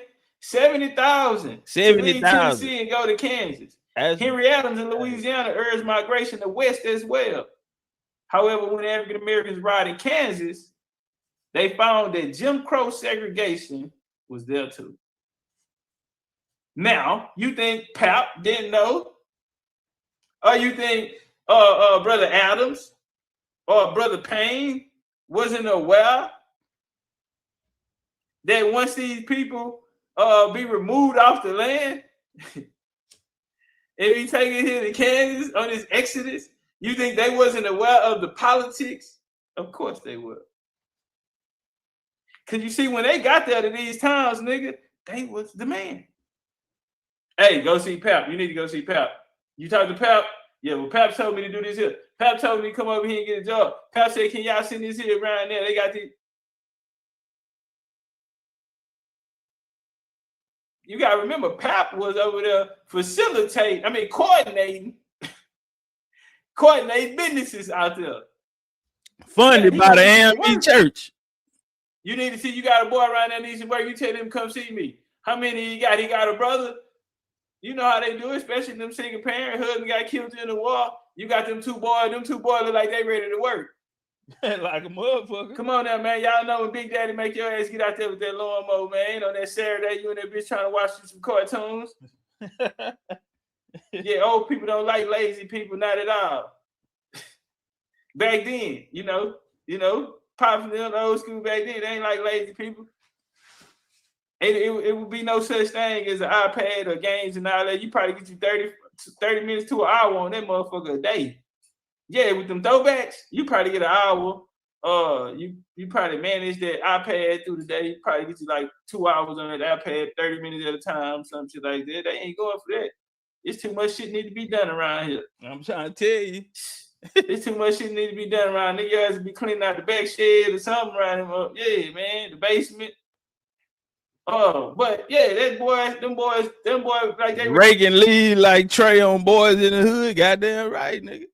Nigga, all on top of the house and shit. Ready to work. Send them around here, we gonna put them to work. Thank you, Pap. Thank you, Mr. Pap. Fucking right. Cause you gotta understand something, man. In 63, Lincoln said all slaves must be free. And you know what them niggas did? They palm started itching. It don't do nothing but sound like a whole lot of money. Only thing I gotta do is get down there and get them away from them niggas, right? Cause them and tell them that them niggas don't mean you no good. He gonna enslave you. He fucked on your wife, had sex with your wife, and and he don't mean you no good. You come on out here with me. Yeah, you come on over here with me, goddamn. Bring them chilling, and we gonna go over to Kansas, man. We gonna get you a company. You don't need to deal with this. They burnt your house down last night.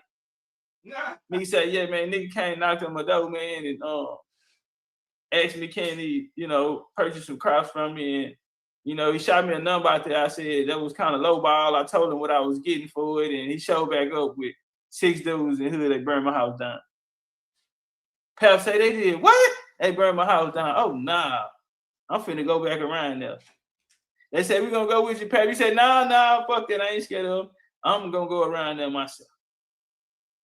You ain't gonna be burning no houses down around here. And then he go back in the lodge and talk to his own. He talk to him. He say, hey man, go over there and tell that nigga you trying to. He say, no, come back, burn that bitch down, and I'm gonna put my shoes on and I'm gonna come outside.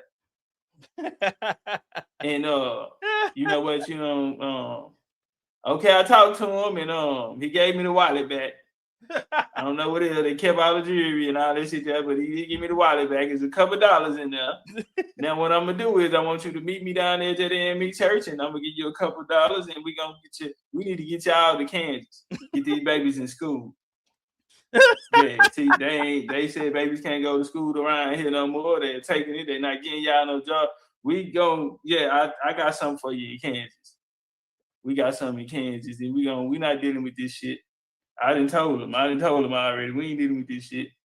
And niggas pack up and man, they got us up out of there, man. They called him Moses for that shit too. You hear me? But hey, yeah. James, thank you, Mr. Pat. Hey, this shit real life, bro. This is what happened, bro. This is how they play them niggas.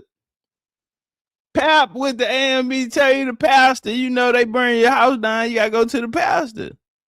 You don't go to the police, the gang boss, and all that type. You go to the pastor. He said they did what?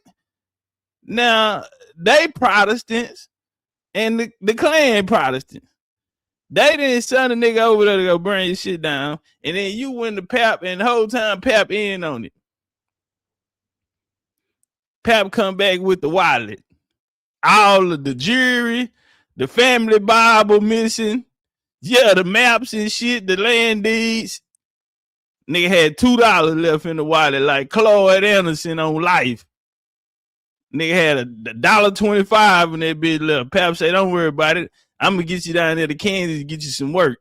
Yeah, don't even worry about it. We finna leave these 150 acres down here. We don't need this shit. Cause all they gonna do is keep coming back fucking with you. Meet me at the AME church Sunday. We got a train ticket for everybody in the family. We finna get y'all to Kansas. We not finna be putting over this shit. We got to go. No, don't worry about it. We're going to Kansas. I'm gonna get you $10 an hour.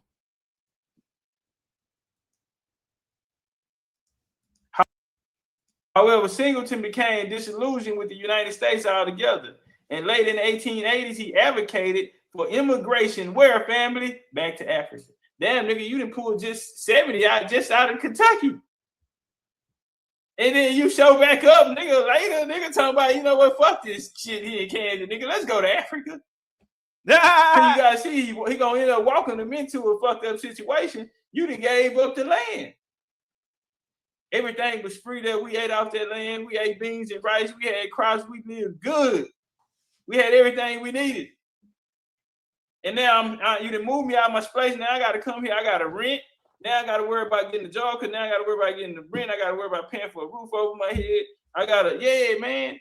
Y'all say y'all got some work out here for me. Now I'm in a position. You low bottom. Now I'm back working for another nigga. When I was at home, I was, we just do shit around around the land, the property. Nigga, I got 14 kids. Man, I got 14 kids and 6 grandbabies. The fuck?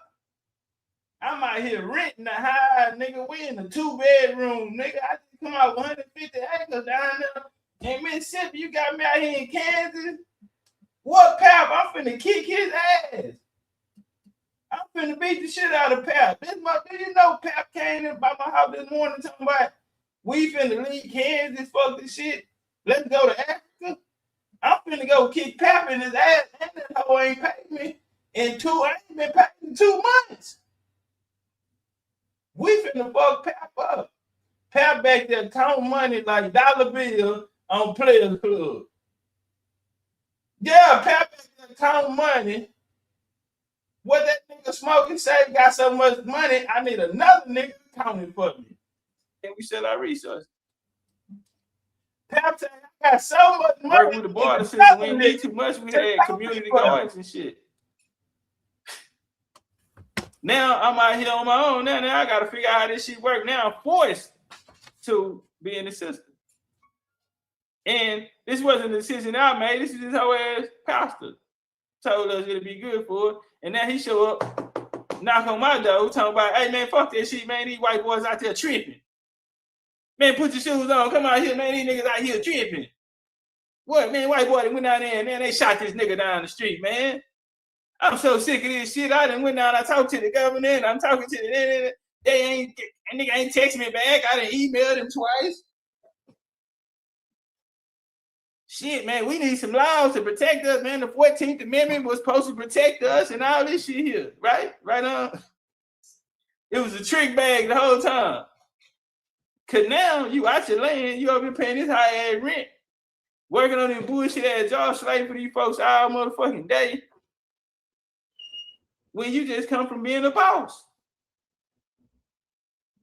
Now you got to figure out how you gonna make ends meet.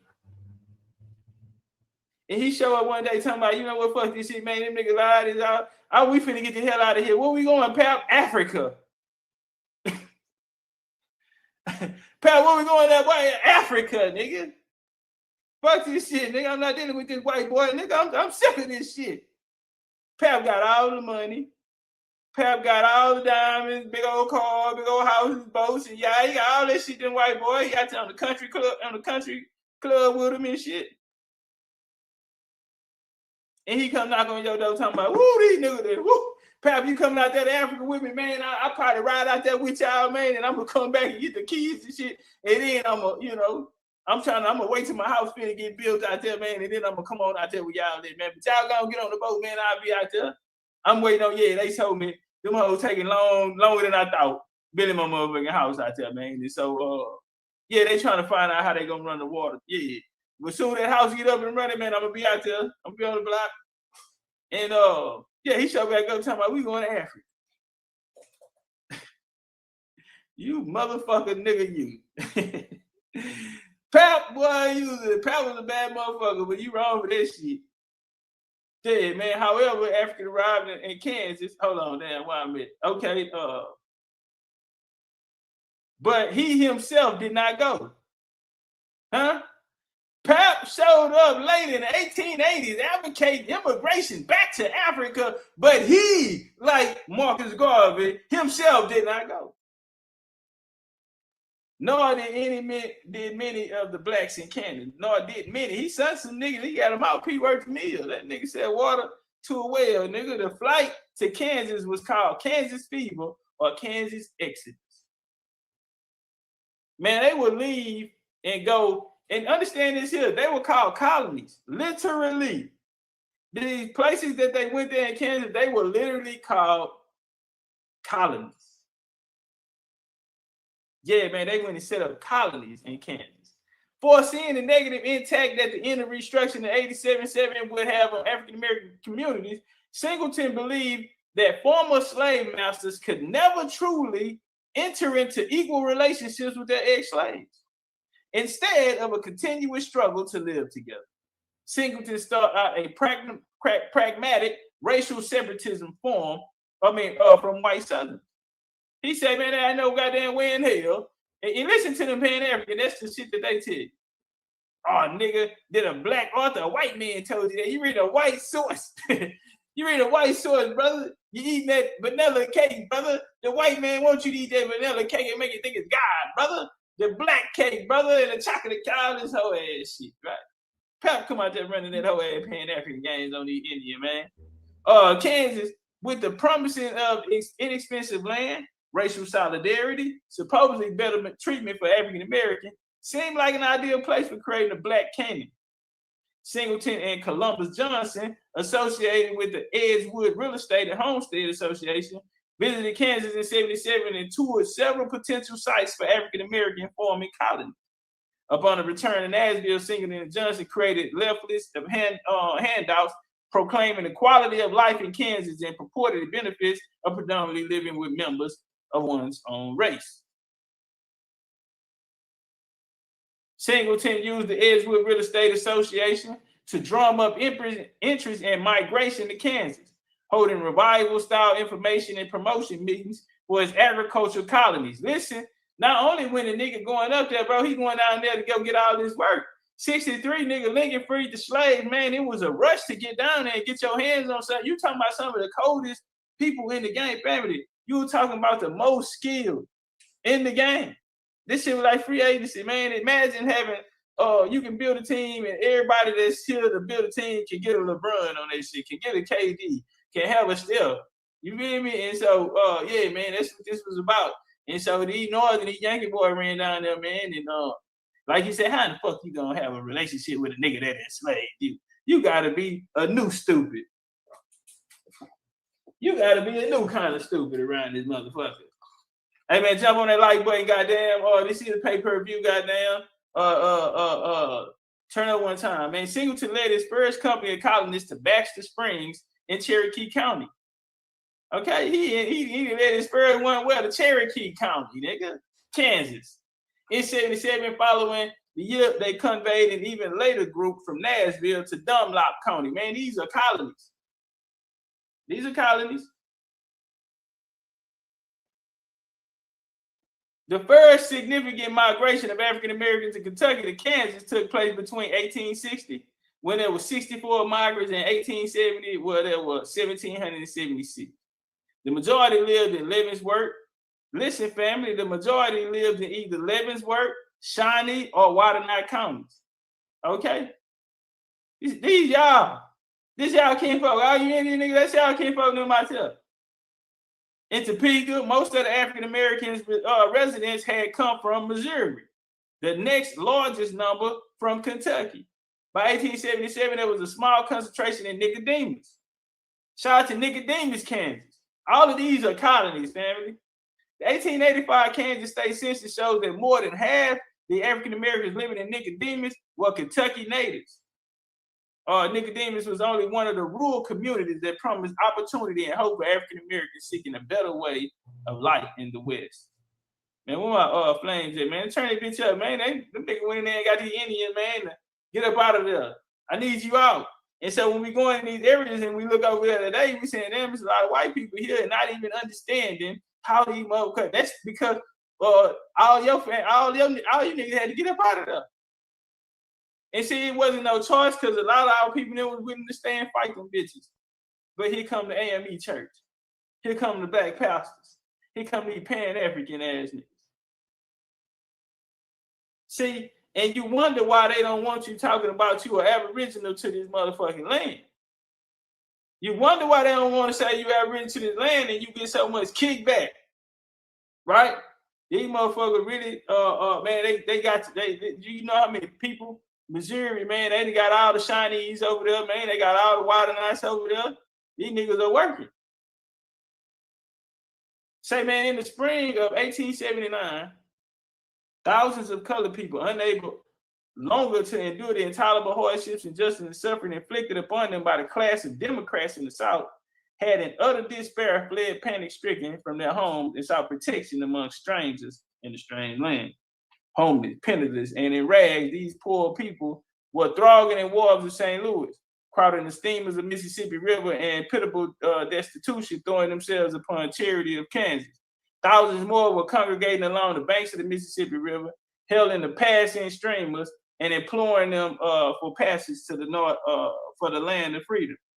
Where the rights of citizenship had respected and honest toil rewarded by honest compensation. The newspaper was filled with accounts of destitution, and the very air was burdened with the cry of distress from a class of American citizens flying from persecution which they could no longer endure. This is coming from the 1880 Senate investigations of the beginning of the African-American migration to the South. I want to tell y'all something, family. This migration was so large that Congress had to say, hold on, man, what in the fuck is going on? What is going on? You are having, I mean, this ain't like these two niggas up here on the screen just on their way somewhere. Now, you talking about when you get up and it's noticeable, man. When you come back outside one day and ain't nobody out there. You come outside one day, ain't nobody out there, man. These niggas in. This quotation is from the Minority Report of an 1880 Senate committee appointed to investigate the cause of a mass black migration from the South during the 1870s for African Americans, the redemption of the South by former Confederates after 1876 presidential election resulted in a political disenfranchisement, economic repression, and relentless terror. The joy for endurance of hope evident among the freedmen at the Civil War and during heady days of Reconstruction and African-American political participation had been dashed. Many black Southerners sought to escape the predicament by leaving the region and migrating the state's North Midwest, chief among those destinations was Kansas. In the early 19th century, national and local conventions. All right, so we see the hardship. They had to leave. It was fucked up down there, and they told them the white men was gonna get them in.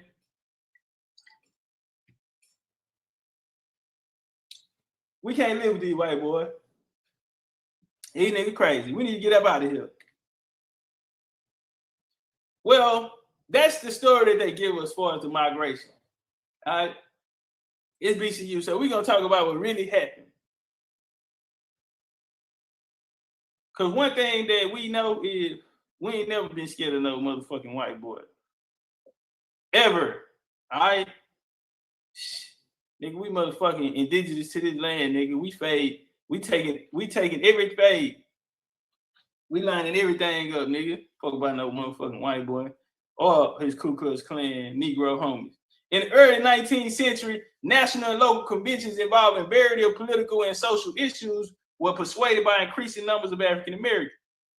1830, 1831, political parties held their first national nominating convention. Historian Howard Bell notes that the convention movement grew out of a trend. Listen, the convention movement grew out of a trend towards greater self-expression among African Americans and largely fostered by appearance of newspapers such as the Freedmen's Journal. Well, you got this Negro population, man. They start throwing these conventions. Like I say, man, the politics started changing in the 30s. The politics started changing, bro. It started, or even free people of color started having hard times in certain situations, man. It was the politics in U.S. expansion, though. The first documented convention. So what they started doing was they putting these conventions together. Okay, and this is how they started to network. The first documented convention was held, well, say it ain't so, held at Mother Bethel AME in Philadelphia. Come on now, what the fuck you think it was gonna be held at? Hold on, y'all. Wait a minute. Wait, what y'all thought it was gonna be held at? You talking about the first convention? You know, talking about the boule before it was a boule, nigga. Well, at the AME church. Why not? In Philadelphia, it's only right. Right, fam? It's only right, goddamn, to be at Richard Allen House. Yeah. Say, man, it might not make sense now, but you know, one day y'all look back and say, man, nigga, Topcatz was a motherfucker. Delegates to this convention discussed the prospect of immigrating to Canada. Okay, so in 1830, right there at Richard Allen House, guess what these niggas was in there talking about? Shit, the nigga don't want to go to Africa. Nigga don't want to go to Haiti. Nigga don't want to go to Ethiopia. Nigga don't want to go to Canada. Well, before Canada, you know what they said? At this convention, they was talking about the prospects of immigrating to Canada to find refuge from the harsh fugitive slave laws and legal discrimination under which they live. Come on, somebody. Woo! You talking about when a nigga create, he gonna go get his white lodge brother to create the situation. And then he gonna come back and say, man, why you doing them folk like that? Give me my rights. You be seeing the rich ass niggas out there, Sheila Jackson Lee. What was the other lady of the NAACP? They all just went to jail, right? They all just went to jail fighting for voters' rights. You feel me? And with their rich ass. Out there, they ain't got the handcuffs, they got plastic handcuffs on them and everything, propped up scenes and shit, go get a photo shoot. And 30 years, 50 years from now, the babies are going to be saying Sheila Jackson Lee was a freedom fighter. She was a revolutionary freedom fighter that stood for black people and fought for our civil rights. Bars. They gonna stand there and say Reverend Jesse Jackson, Reverend Al Sharpton was a revolutionary and he fought for our rights as a civil rights leader. What are you talking about, nigga? So when they come out here and tell me about we should honor Richard Allen and all these other motherfuckers, Harry Tubman, all these niggas, you know what I say? Nigga, they ain't no, they nigga, that's honoring Richard Allen and Absalom Jones is like honoring Reverend Jesse Jackson, Reverend Al Sharpton, nigga. It's no different. It's the same thing. It's the same thing.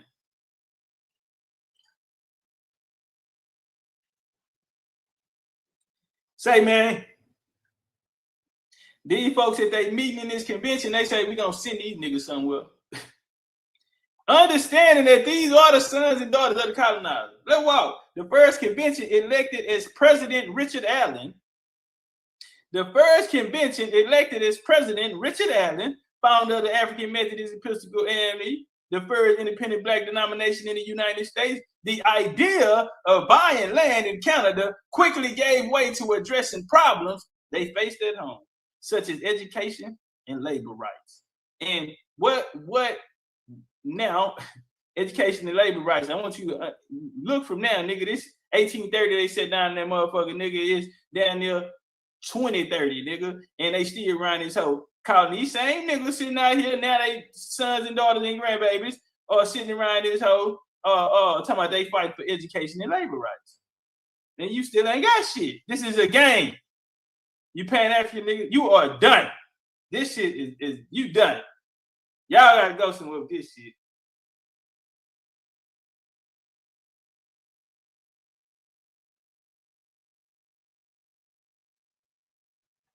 Yeah, y'all gotta take this shit down the block.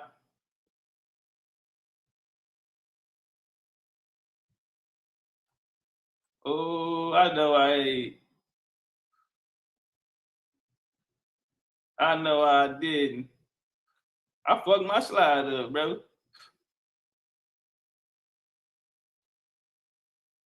Okay. Philadelphia was the hub of the color convention movement for several years before nearby cities such as New York City, Albany, Pittsburgh also started hosting conventions. By the 1850s, the conventions were extremely popular in multiple state, national states, and local conventions were held every year. The conventions attracted the most prominent African-American leaders from across the country, including Frederick Douglass, Charles Bennett Ray, Lewis Hayden, Charles Leonard Raymond, Mary Ann Shadd, and William Steele. Following the Civil War, color conventions, following the Civil War, this is where we at now in history, where we walking at. Now, after the Civil War, that was when they first started, they wanted to send niggas to Canada. Now, after the Civil War, check it out. Now, 1863, remember, nigga, all these slaves free down there. Woo, whole lot of money down there. It's a whole lot of money, a whole lot of land, and we can get the niggas up out that bitch. Let's walk. Following the Civil War, the period in the southern states, we one author note that we cannot deny the various conventions of the colored people in the late insurrectionary states compared to favorable with those of their. Listen, we cannot deny that the various conventions of the colored people in the late insurrectionary states compare favorably with those of their white brethren. So these conventions that they putting together are mocking these white conventions. They are mocking the white conventions, and the first convention started well right there in Richard Allen House. And now everything them niggas did had them white folks with. Oh, you don't believe me? Let's walk. They say, goddamn nigga, they favorably with those of the white brethren. Their resolutions are of an elevated humanity and common sense to which those of other conventions make no pretension. So they mocking the white boy. Huh? There they go. First one, right there. This shit, they elected the nigga president now. Now, this is the people who are going to be in charge of coming down there. See, because when these niggas out here running around this 80 shit and this all this here, bro, y'all really, really need to hear this.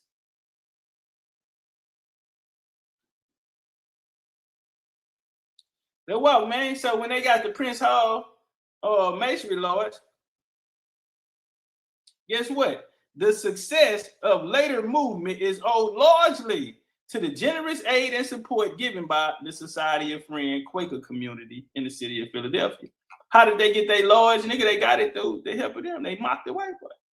Everything that they did when they got kicked out of St. George, they went and built their own. They mocked the white boy.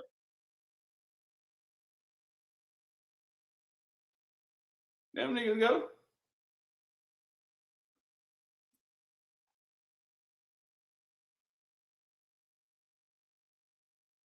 Huh? You got your Knights of Columbus, you got your Knights of Peter Clay.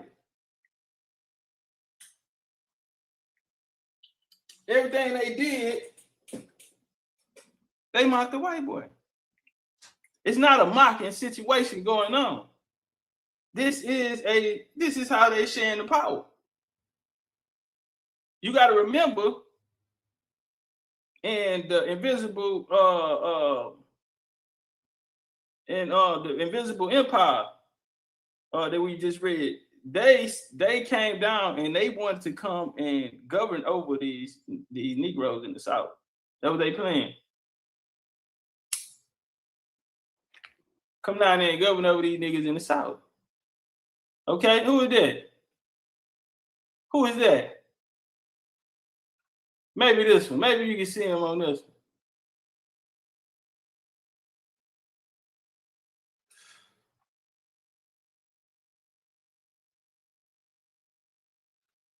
Oh, okay. And there go the black ones. The bootleg. There you go. There's Scully Ball. There go your bootleg.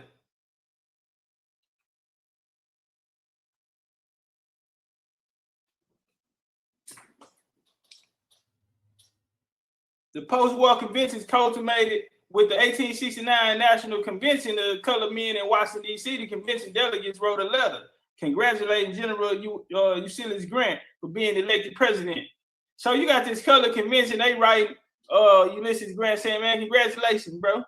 And you know what? He hit him back, and you know what he said? He said, I hope sincerely that the colored people of the nation may receive every protection which the laws give them. They should have my full efforts in securing their protection. That's what Grant told him. Gave him the shout out back.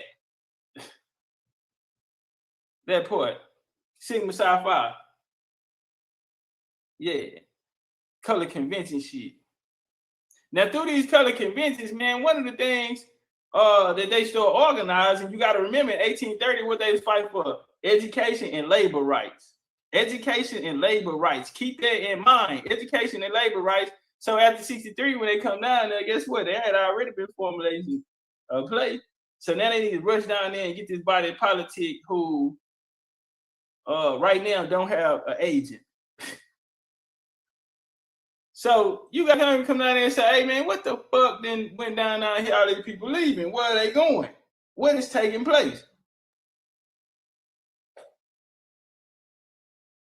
So right here in this book, reported testimony of the Select Committee of the United States Senate, the removal of Negroes from the southern states to the northern states. Now they say in the month of December last, a few hundred colored men, women, and children disconnected with their condition in North Carolina and hoping to improve it were immigrating to Indiana. This movement, though utterly insignificant to comparison with the vastly greater numbers which were moving from southern states into Kansas, seemed to be considered a very much more importance in certain quarters. On account of its alleged political purpose of bearing the theory upon which the investigation was asked was the immigration to the state of Indiana with the result of conspiracy on part of the northern leaders of the Republican Party. So they said this was political. Okay? They're seeing these large groups, body politics, of people coming into, and they saying, you know what, this is, bro, these folks ain't nobody gonna believe. Like the history books try to write it now that these people just got up and ran from somebody. Oh, they couldn't take it no more. No, they were influenced by these bourgeoisie colored Negroes who was coming in there doing the work of the European brothers in the law. It's that simple. Is that even the goddamn Senate, United States Senate went down there and said it. They even said, man, hold the fuck up. And you know what they said, family? They said that it was a result of a conspiracy on part of northern leaders of the Republican Party to colonize that state with Negroes for political purpose. They wanted to colonize these certain states for political purposes. That they had these people come migrated, and how did they do it? They would not have been effective without the AME Church. Are you fucking kidding me? politics, these punk ass politics. That's why you be hearing these niggas, man, and even today, they come around here and tell you about some political shit. Or the spook that said by the door, oh, we need to get in there and get out of our own. Man, say, man, listen. You the police, nigga. You are the police. Oh, yeah, man, for real. For real, man. Listen, man, Northern leading Republican Party to colonize the state with Negroes for political purpose. And then we're going to go through it through the bill. The real origins of the Exodus movement and the organizations in the South, which have promoted it, very clearly stated by the witnesses who have been most active in regard to it. Henry Adams of Shreveport, Louisiana. Shout out Shreveport, man. I got family out there in Shreveport. An uneducated colored laborer, but a man of very unusual natural abilities. And so far as the committee could learn, entirely reliable and truthful, states that he entered the United States Army in 1866 and remained in it until 1869, that he left the Army and he returned to his former home in Shreveport, and finding the conditions of his race intolerable, listen, he and a number of other men who had also been in the Army set themselves to work to better the conditions of their people. In 1870, he says, a parcel of us got together and said that we would organize ourselves into a committee and look into the affairs and see the true condition of our race, to see whether it was possible we could stay under a people who held us in bondage or not. Now, when they used to hear them niggas talking like that, they know you been with them Yankee boys. Cause that's how them Yankees come down here talking. Oh, don't fuck with that nigga. You can't fuck. Yeah. And so he said that he was at lunch on lunch break, and he had packed a ham and cheese sandwich. And in the middle of his lunch, he had an intervention from God. And God said that you can't live amongst these white folks. Do you really want to be here with these goddamn? That committee increased until the number about 500. Mr. Adams says yes. Some of the members of the committee was ordered by the committee to go into every state in the South. Let me run that back. Some of the members in the committee was, out of 500, some of the members of the committee was ordered by the committee to go into every state in the South where we had been slaves and post one another from time to time about the true conditions of our race and nothing but the truth. What is you niggas talking about? Y'all want to figure out how we ended up in this motherfucking spot or not, bro? We trying to figure this shit out. All right? We trying to figure this shit out, bro. I was on Black Pride, Black Furs, and Black Power, and all this shit here, bro, that shit gonna get you fucked out. That shit has always got us fucked out. We know better now. Check. Let's walk. In answer to the question whether they traveled over various states, he said, yes, sir. And we worked, some of us worked our way from place to place, and we went from state to state and worked. Some of them did amongst our people in the fields everywhere to see what sort of living our people lived, whether we could not live in the South amongst the people that held us as slaves or not. We continued that on until 1874, sir. Everyone paid his own expenses except the one we sent to Louisiana and Mississippi. We took the money out of our pockets and we sent them. We took the money out of the AME church budget, missionary budget. It said to him, he must go to work. You can't find anything out or anything till you get amongst them. You can't talk as much as you please, but you have got the right into the field and work with them and sleep with them to know about them. He said, man, you got to get out there and work in the field and sleep with them to know about them. Man, these are missionaries. What'd he say, goddammit? They had Negro niggas in the Klan who was used as motherfucking spies. And you niggas let W. Du Bois sit up under you. And he was a motherfucking spy.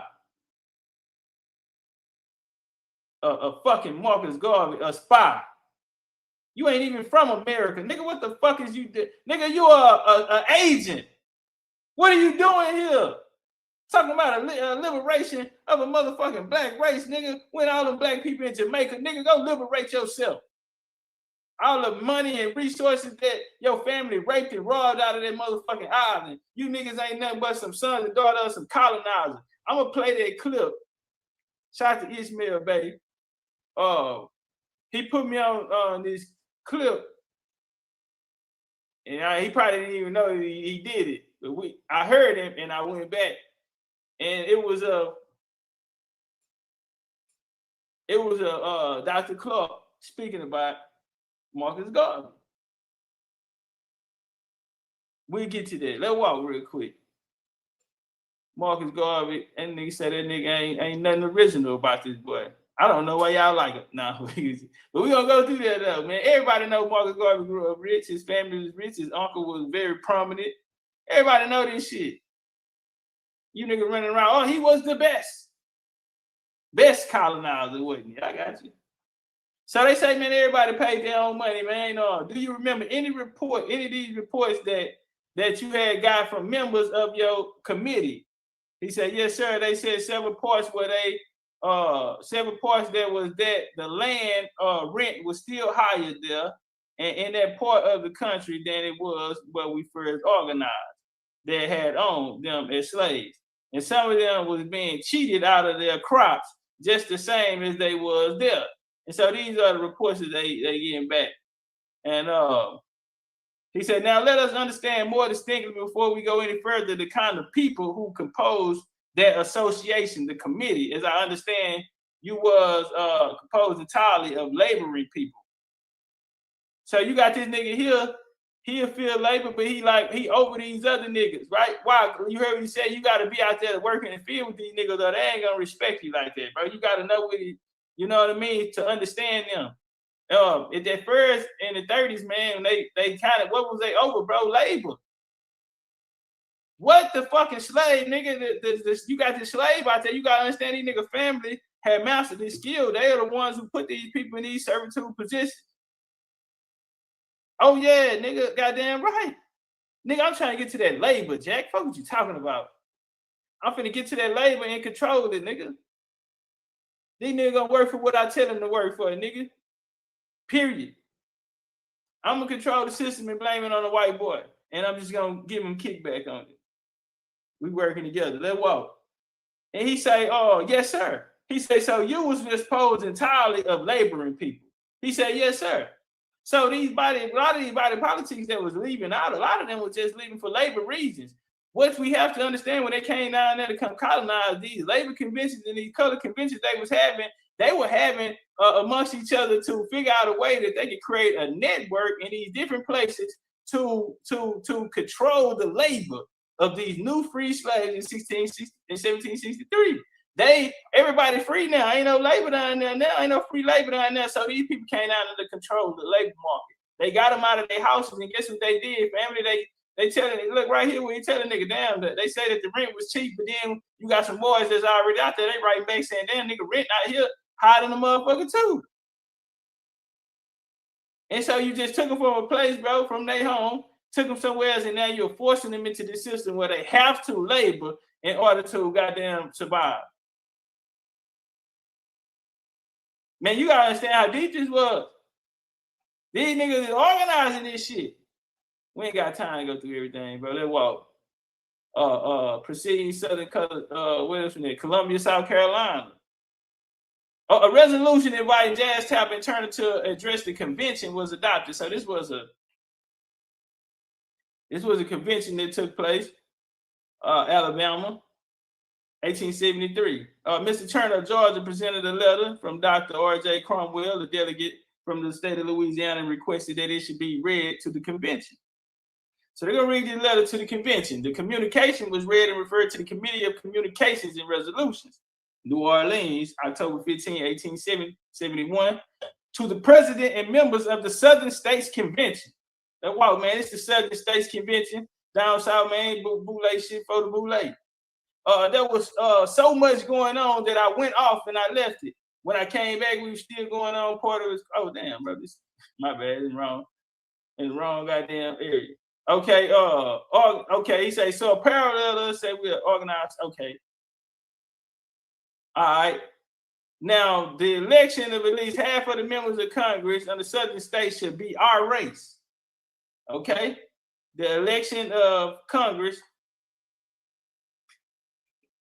My bad, bro. Let's walk. All right, so he said first, we should effect some organization by which we may effect a union among the various castes of people of African origin or Negro descent by league or otherwise.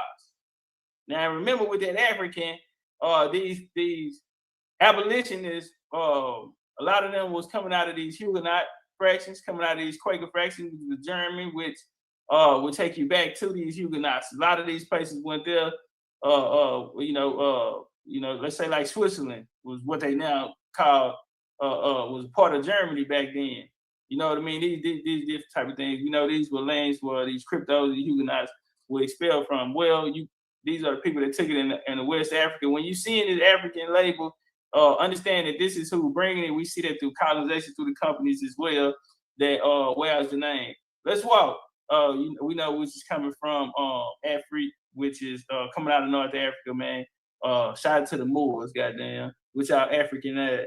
Establish a day we should create establish a day we should create a national day of emancipation of enfranchisement.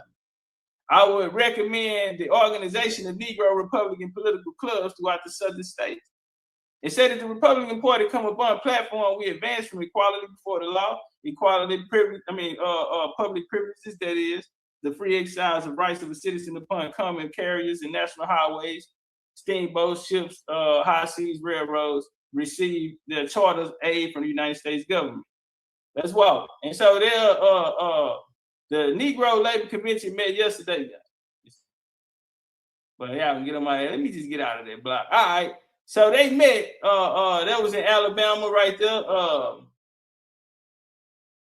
And one of the things that was very important is they want to organize the labor of these free slaves. The color folk, this ain't white people trying to organize this. You hear me? Because they saying our situation because these white folks. But it was these niggas who gonna organize it, and they gonna make it look like it's the white boy who is enforcing the rule. This is the making of white supremacy. Nothing was done, or everything was done with them. When you see these niggas acting like they're in a bad position, I want you to just think about Reverend Al Sharpton. I want you to think about Maxine Waters. I want you to think about Sheila Jackson Lee. I want you to think about John Lewis. Whenever we feel like these people are under some type of oppression or something, I want you to think about these people. That's the people that we dealing with. Now let's walk.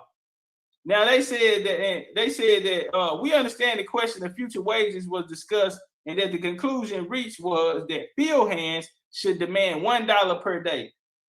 Okay, we want to see labor fairly compensated, and we have no objection to the field hands receiving the wages they ask or provided. They can find employment in such rates and earn them, but it strikes us that at this time our colored friends might be more profitable employed, considering where they are to find employment next year. So these are some of the conversations that's coming over there. Now, one of the things they want to do is get down there and tell these niggas, hey, bro, I don't give a fuck who talk to you or say something. I want you to tell them niggas you work for $1 a day. You work for $1 a day, nothing less. We finna set a bar around here. We finna put all these niggas on notice. This is how we gonna do this. Bro, stop telling me that white folks did something to y'all, because these niggas went out there after 63, helped these people through the Ku Klux Klan with this creating these laws which would conflict you guys and put you in a position to where you have to sell the land, to where you have to leave the land. This was the way of them getting you off the land. This is the expansion of America. Right here, we got a color convention. They adapted the title, the Texas Farmers Association. Okay, the Texas Farmers Association. All this got to do with land and resources. They were appropriate and fix the domicile of Dallas unit. The colony is located. Capital stock to be 10,000 divided into 400 shares, $25 each. Like the original Grangers, they squabble over section of newspaper on Oregon. All right, we ain't gonna go all the way through it. Now that's Henry testimony again. I read it on the book though, so it's cool. Man, let's walk. What do white people fit in this? We see the bourgeoisie Negroes run down there to put the Southern for a land grab and to basically enslave a nigga after slavery. Slavery was cheap, was labor. Slavery was labor, and these niggas wanted to run down there and control the labor.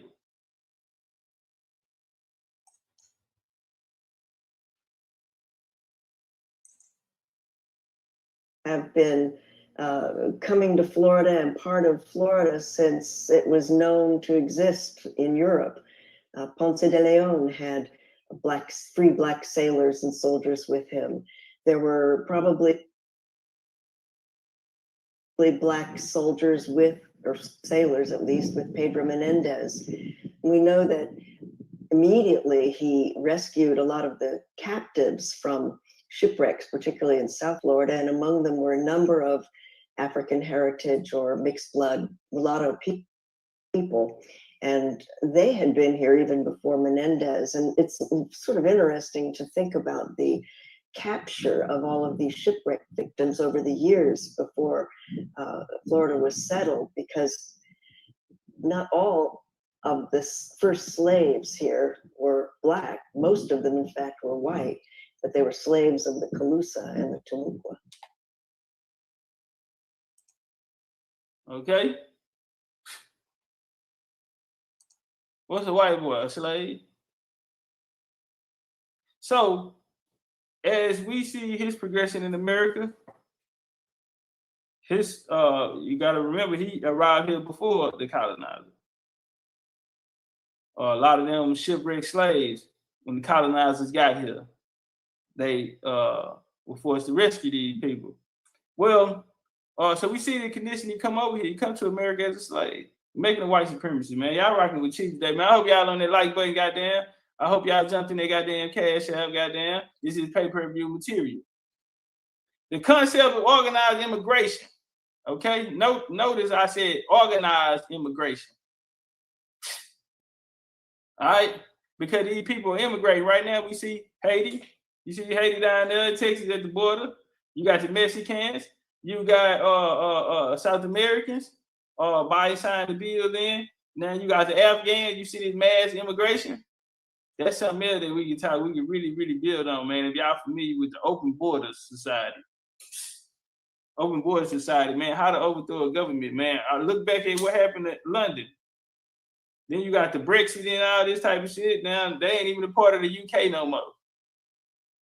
This shit deep, nigga. How to overthrow a government. Nigga pushing their line, bro. Stop playing. These folks are not bullshitting right now, man. Them niggas working. Man, I pointed out last night, I say, man, I want y'all to understand something, man. Biden ain't even been in office 1 year. Joey B ain't been in office 1 year. Look how much this nigga has accomplished. Far as world domination. Far as eliminating the rights of the people. Look how much he did. Ain't even been a year. You gotta understand, bro. You still got motherfucking me 3 years and 3 months to go at this shit. That nigga ain't been here for 9 months. That nigga is reaping havoc. Say, man, that nigga is getting straight to it. Yeah, man, he came in day one, nigga, check ball. Yeah, he came in, check ball, nigga, and went to smack the fuck off. Nigga got the cheat code on you niggas right now. Joey B got the cheat code on niggas right now. Is it the shoes? That young nigga balling. That young nigga balling right now. I'm sorry, bro. He have got so much accomplished. By the end of his presidency, understand that over that 120,000 that came, them motherfuckers gonna be fully employed. They gonna have full citizenship paperwork, nigga. They gonna be voting Democrat. They gonna be in the U.S. Army. They gonna be working next to you in the store. They gonna be everywhere. They gonna even put them in law, nigga. So y'all won't fuck over them because 2001 they told you that they was terrorists and then they was gonna kill all you niggas. And you see them on the airplane, jump them. And all this type of shit here, now they gonna have to put in a rule because y'all be, yeah. Woo! Jesus! Guess who they coming to get? These niggas. They come to get y'all. Shit. Man, let's walk. As long as they've been sending niggas over here, they've been sending them over here for one reason. And that was for cheap labor and to get you niggas. The concept of organized immigration and corporate colonization was not now or unique to this nation. History, in fact, one of Thayer's Worcest's neighbors, Reverend Edward Everett Hale, had written a pamphlet in 1845 entitled How to Conquer Texas Before Texas Conquers Us. How to Conquer Texas Before Texas Conquers Us, suggesting organized colonization to Texas in order to win there the contest of freedom. Before a long debate developed over the issue, whether or not their idea was original or a copy from the suggestion in Hale's pamphlet. Hale believed that Thayer had never seen this pamphlet until he rendered a copy when he hurried to Thayer's house to offer him services. Thayer's own explanation for the origin of his colonization scheme was that suddenly it came up onto me like a revelation. Here go another nigga, got a sign from God to come out here and colonize me, a nigga. God told me to go get a nigga, pick a nigga. I feel like fucking over me, nigga. I'm doing God's work. I come to fuck over you niggas. Thayer's envisioned the character chartering a joint stock corporation based upon sound businesses principles, which would offer travel inducements, such as a group of transportation rates to families willing to immigrate to Kansas. His plan included the building of company-owned hotels and saw flour mills for the convenience of the immigrants and the company's profit. His plan rang true to the principles. Turn one time, man. We out there in New England, man. Sephardi's. Yeah, man, a whole lot of Sephardi. Big old Sephardi party out here, man. Out there, Protestants. Protestants in the hive, man. Watch your mind. Philanthropy and the New England Immigrant Aid Company. I wrote a poem. I thought y'all wanted to hear it. It said, hush, my baby, lie still in slumber. Only wise will go at the head from the abolition of Thayers, who on little boy is fed. Black Republicans are coming to devour us, hip and thigh. But our good old sword state will char them up a Philippine. So, babe, snore on in safety. Eli Thayer won't eat you. Eli Thayer won't catch you yet. And when he approaches near us, a sound spanker he will get. He say, and when he approaches us, near us, a sound spanking he will get. I'ma whoop Thayer, I'ma whoop Eli ass. He come over here, baby. Don't go to sleep. For our wives is brave and villain. Very fond of fight is he. And if Eli Thayer ain't cautious, tarred in feathers he would be. The Southside Democrats, man, they came from the Southside Democrats on the track, more than 1854.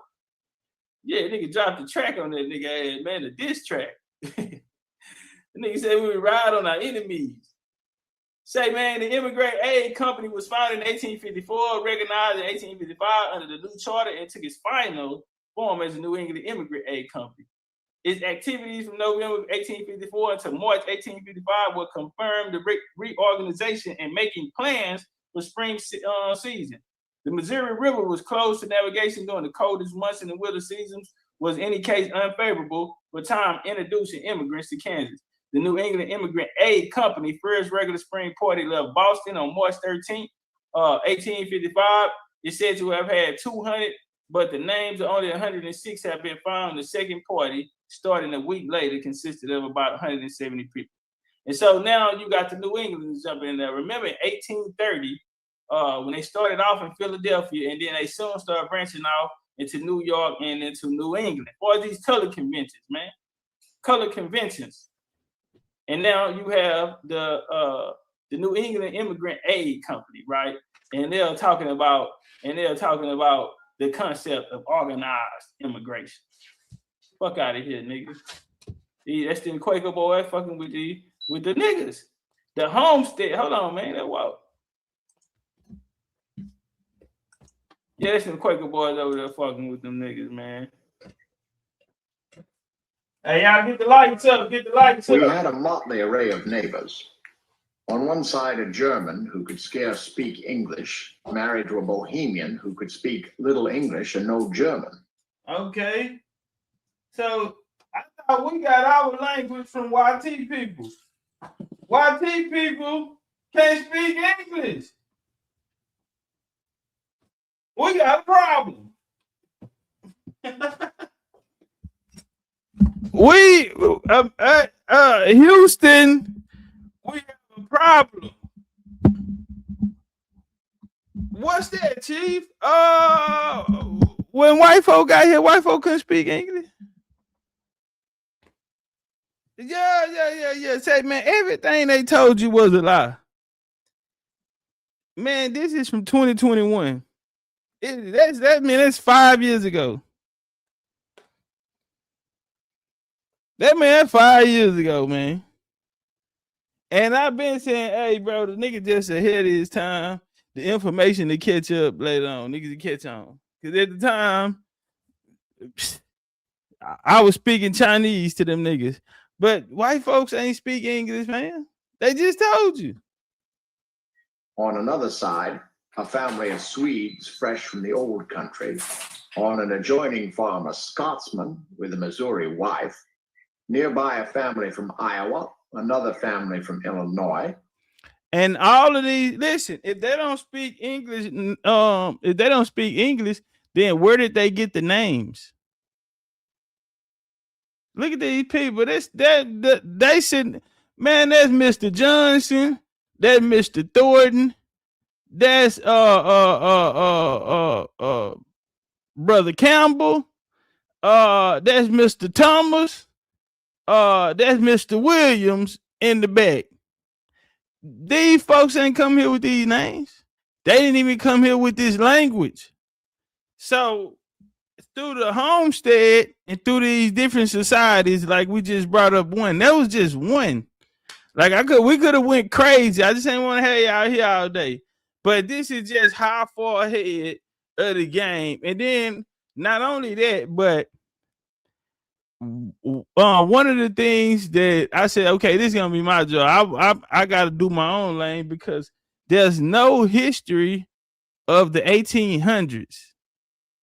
When I got here, you got to think they was teaching ancient history, biblical era, Egyptian era type shit like that. Everybody stuck back there, and I'm like, we got to fill in these holes and these gaps.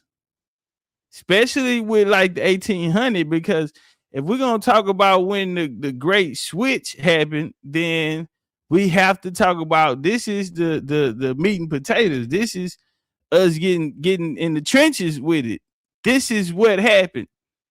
The Yankee boys came down. This is what happened. So it's basically 1830s, and then we moving down into 30 years later. 1830 is when they started creating these Negro conventions in the North through the churches that went from the North to the South, from Philadelphia to Georgia to South Carolina. This is where they were stationed at. And so then they started to spread after the 60s, after the Civil War is over with. And so then that's what the history is, basically what this bill we're talking about.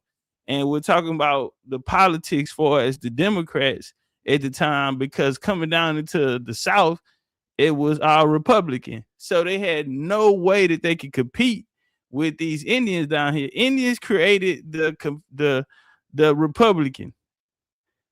So when you're talking about Confederate and all of that, homie, there's Republican states. And right now what they trying to do, they trying to turn these Republican states, especially like Texas, blue. They want to turn Georgia blue. Why was Georgia red? Why is Texas red? Why is all this shit in the South red? Alabama and all this shit.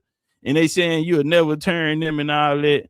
Crimson Tide and all this shit here. Why? Because this was the Confederate. This was the heart of it. So when you come down here, they were unable.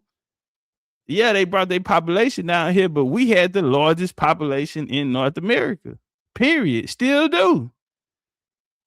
So when them coming down here, they couldn't compete at the polls.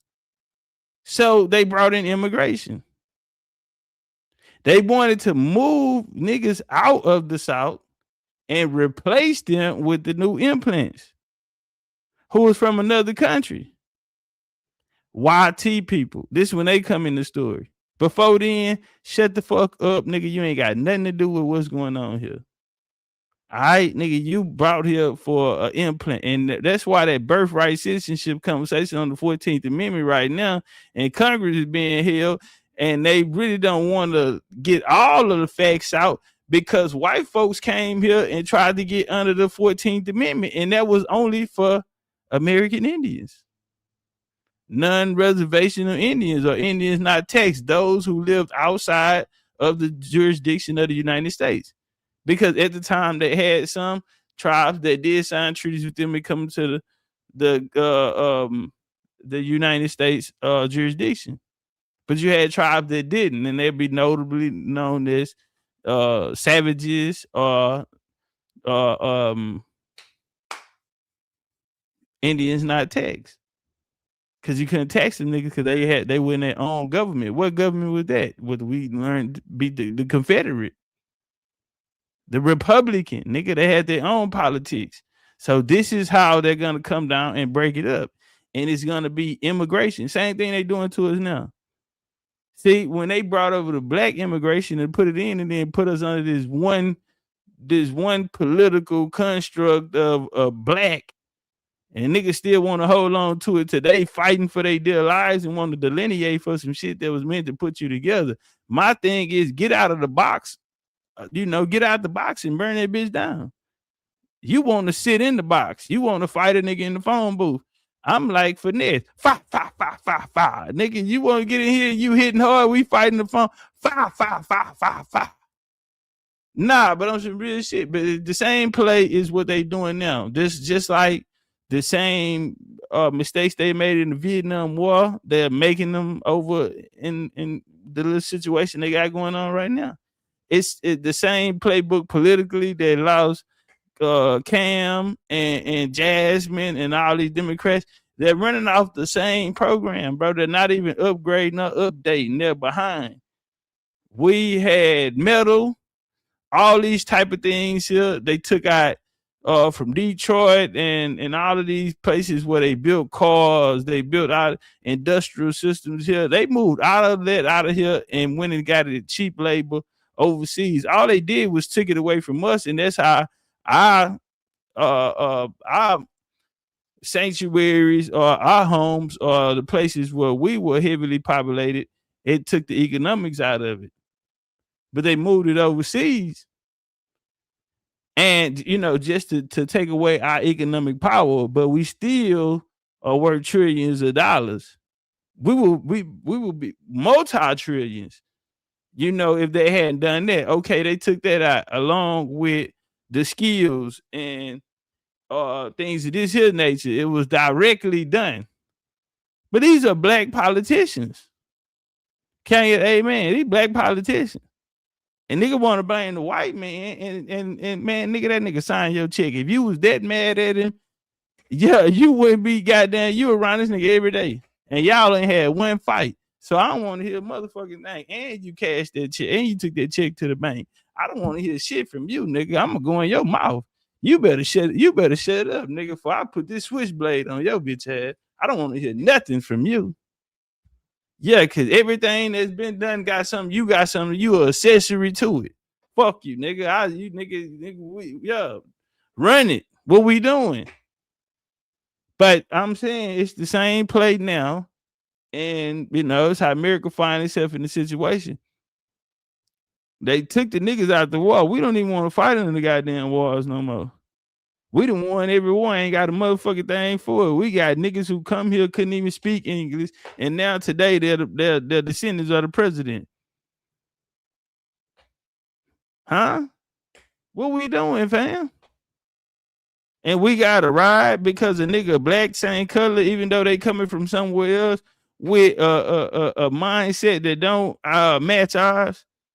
Nah, fam. And then niggas sitting around talking about we need to get in politics, be a spook set by the door. How? It's a system that is unbreakable, homie. And if you ain't got the money or the power to get in there, all you gonna do is become a puppet because they gonna put so much money in front of you, nigga. You gonna go, you gonna fuck.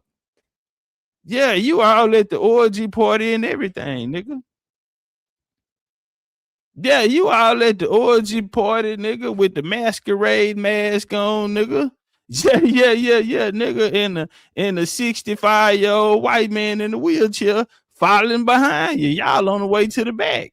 You finna give him a lap dance. Yeah, nigga, you finna give him a lap dance. Hoe ass, bitch ass noobs. Some old, some young, some illiterate, some well-educated. Try. Yet all engaged What's in the up, same gang? enterprise. As more and more expanded into the West, an intense competition between them began. So as more and more of them came to the West, what they're coming to the West for? Labor. They brought them down in the Civil War. We slaughtered them. Amen. They brought them down to the South. We slaughtered them. The Confederate Army was ran by niggas. Don't worry about it. My book coming. Period. Everybody. I got some work on that this weekend too. Good work.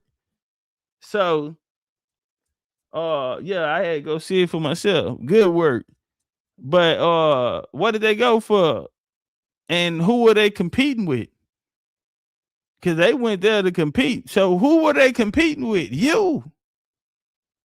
They're here to take your place. But you got to train them, though, because they don't know how to do this. Let work. Settlers were sought who would provide business for their freight trains and buy the land the railroads had been given as government subsidies. The railroad was giving land. Who ran the railroads? Again, we're going to this industrial, the North and the industrial and the railroad. Why you in the movies, in the Western movie, they showed that the railroads kept getting, nigga put dynamite on the motherfucking tracks, everything. Cause we ain't told y'all to bring this through here. Most of our we'll take Fifth Ward for example in Houston, Texas. This is Fifth Ward, 1865, right? Now you got First Ward, you got other wards out here that was before Third Ward and all that. But we was across the bayou, and they created Fifth Ward, Longs Avenue being number one spot, right? But they came in with Interstate 10. And so that right there was our homes in the community populated by what they call freedmen towns. It's all nigga towns. They put the highway through there and asked nobody and moved them out. Well, later, I tell you, we go back about 15 years ago, they came and, maybe longer, maybe 15, 17 years ago, I remember because the hurricane came. Well, they was coming through Fifth Ward and they was telling people that they wanted to expand the railroad. And so they wanted to pay them to move out of their homes. Now, you got to understand, like I just said, this community is from 1865. Really even before. You go 62, 63, but 65 is when Texas and slavery outlawed. So, now you can get a deed on it and shit like that. But this is what I'm trying to say. They came through and tried to, when they asked, and a lot of people said no to moving. You got to understand, a lot of these are elders. Then they hit us with the hurricane and flooded them out. And the insurance was so high. And then now you look up today, and now Fifth Ward has now, it don't even look the same. You got Mexicans with motherfucking lime green houses on the block now. And they got a hot pink house sitting right there we used to throw the football and shit right there. Nigga, I learned how to play catch right there. Nigga, that goddamn hot pink, nigga. They got trucks parked in the grass. And about 9 motherfuckers living there. Ain't but that's a shotgun house, nigga. It's a 2-bedroom. That bitch got a front room, a kitchen, and 2 bedrooms and a bathroom back there, nigga. Yeah. They got 9 niggas in this bitch. Nah, but it's real life. You can lay track to the Garden of Eden, said the head of the Northern Pacific, but what good is it if the only inhabitants are Adam and Eve? Huh? What good is it if the only inhabitants are Adam and Eve? Then we gonna need some new people in there. They even started to dress like us. They didn't make those type of clothes where they didn't come here with that in the suitcase in their luggage. Let's walk. Free lands for hundreds of thousands of families. Free. Hundreds of thousands. Free. In Minnesota, where they putting tampons, they got maxi pads in the boys' bathroom today. And North Dakota, who want to go there? A native and a white immigrant. Let's walk. Western and the Mormons. states also contended with one another for new residents. The Homestead Act promised 160 acres of public land to any person who filed a claim, paid a $10 fee, and agreed to work the property for 5 years. Hey, do y'all want 160 land for $10? Any of y'all got $10 on y'all? Man, we can go half on this bitch, nigga. Yeah, $10, man. All we got to do is work the land for 5 years and show them we can maintain it and we can turn this soil and yeah, we can be productive. And when the 5 years is over with, bro, they're just gonna write it off, bro. And there's us, 160 acres. So when you passing by in these country towns and you seeing land and these white tea people out on all this land, and you saying, how did they get all this land? Cattle, big houses in the back. They got land from here.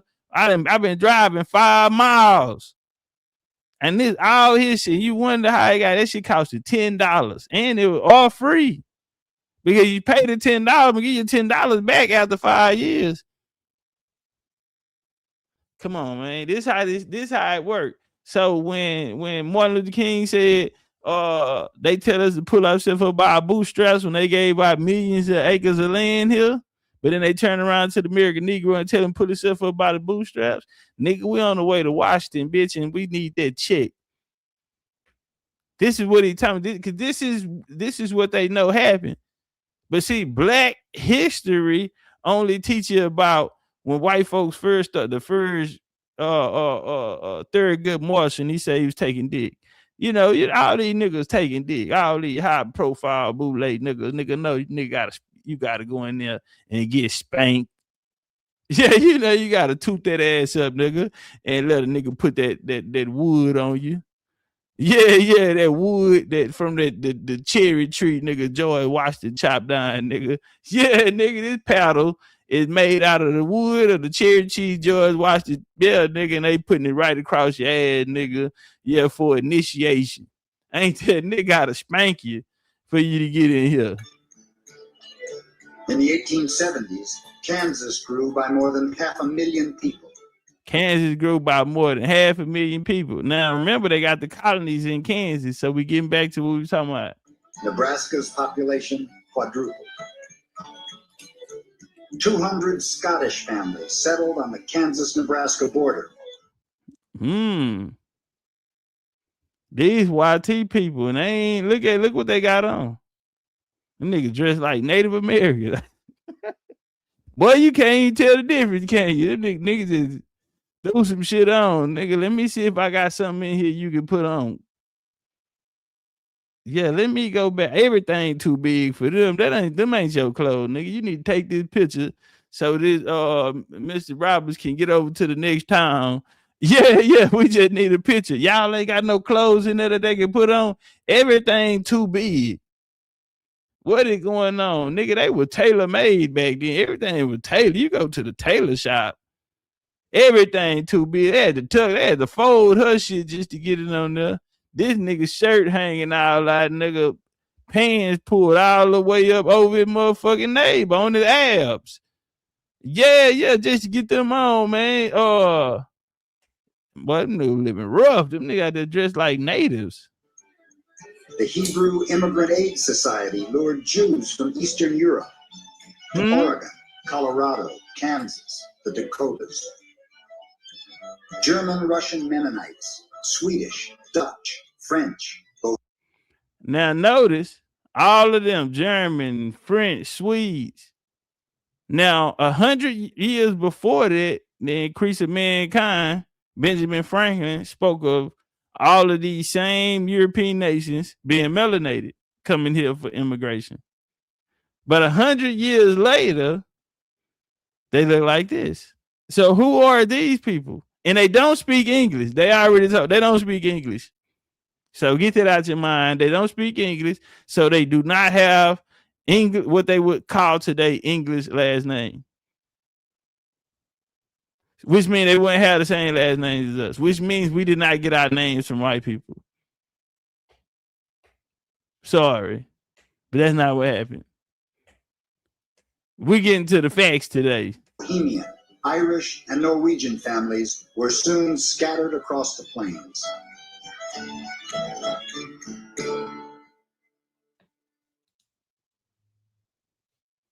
Scattered across the plains. Steps away from your neighbor, certainly within hearing distance, you could hear the village's church bells ringing on a Sunday morning.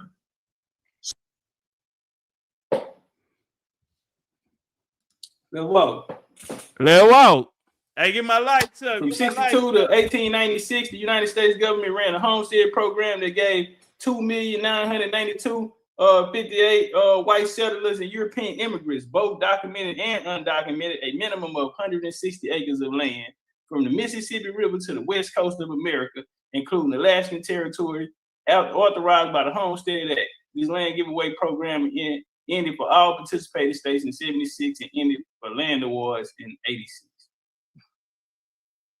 White recipients in land giveaway programs were recruited through a widespread government response advertising campaigns in newspapers in America through Europe. Let's walk. A lot of land grants including property that had timber rights, mineral rights, oil and gas reserves, all of which government eventually released to the landowners through various legislative enactments. And all more than 270 million acres of valuable land, about 10% of the land in the United States was given to white settlers and immigrants. Okay? Meantime, black pastors was organizing you niggas to get off of that land and leave and go somewhere else. Hey, shout out to Miss Lynn. Appreciate that love in the cash. Shout out to Uncle Rod Hayes. He just texted me. I told you I want to get Rod Hayes come in and we're gonna put together a good bid. Hope we can do it by the end of the week. Let's walk, man. Immigration, and this is about the immigration of whites to America. This is coming from National Park Service article. And they said in 1891, the federal government assumed responsibility from the states for regulate immigration through the Immigration Act of 1891, which established the Office of Immigration, later the Bureau of Immigration. To administer immigration affairs, the government also appropriated money to build a new immigrant inspection station on Ellis Island. The Immigration Act assigned the Marine Hospital Service, later Public Health Service, examining health of the immigrants. Almost 12 million immigrants were processed through the immigration station on Ellis Island between 1892 and 1894 when the station closed. By 1924, however, the number of immigrants being processed at Ellis Island had significantly reduced by anti-immigration laws designed to establish, quote, by nationality. Now, this is very important because when they bring these people in, these people need land, they need somewhere to go. They have them there working for us. They're going to politically vote in their favor. And they're going to help them create this birth of this newfound status, which is white supremacy and in a melanated Aboriginal America. In order for them to establish this, they're gonna come back around. They're gonna use an old trick out their book, which was the Klan.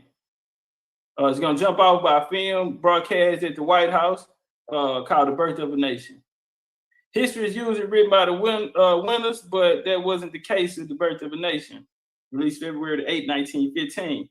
In just over 3 hours, the controversial epic film about the Civil War reconstruction depicted Ku Klux Klan as saviors of the post-war the South ravaged northern carpetbaggers and more with free black people. And wow,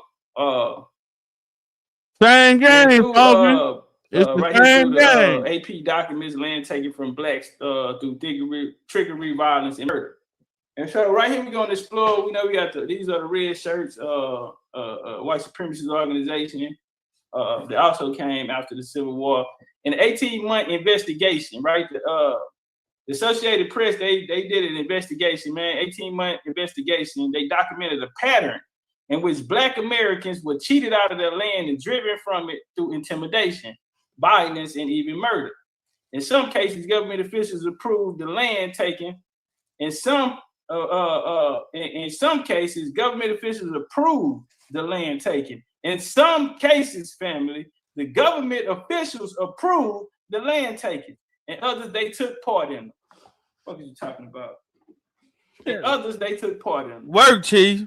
Hey, get my likes up. Share video out. Where they taking the land from?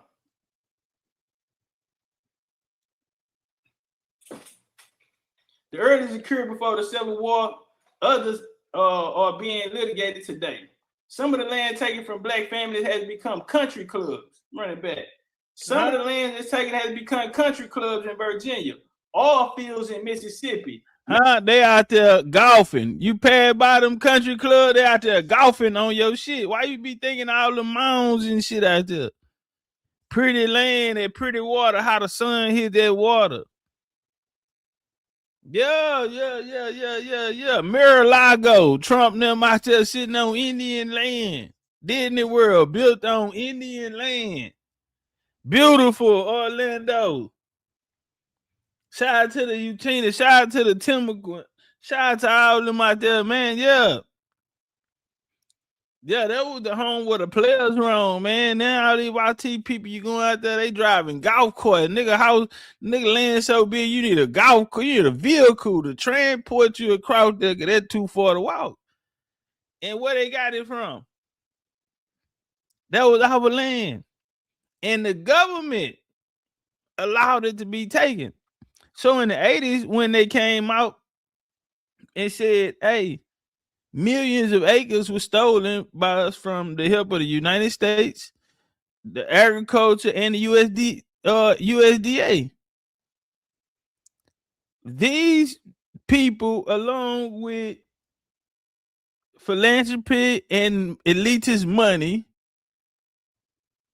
conspired in the lodges, in the churches, as we seen through this bill, and they devised a plan. Congress, listen, bro, we just sit here and read through the Senate. Congress have the information. The nigga went in there and snitched like Billy just went and snitched on the other day on the Ep files. Billy went in there telling everybody, you know, the government in Illinois, I think that's the first time I met him.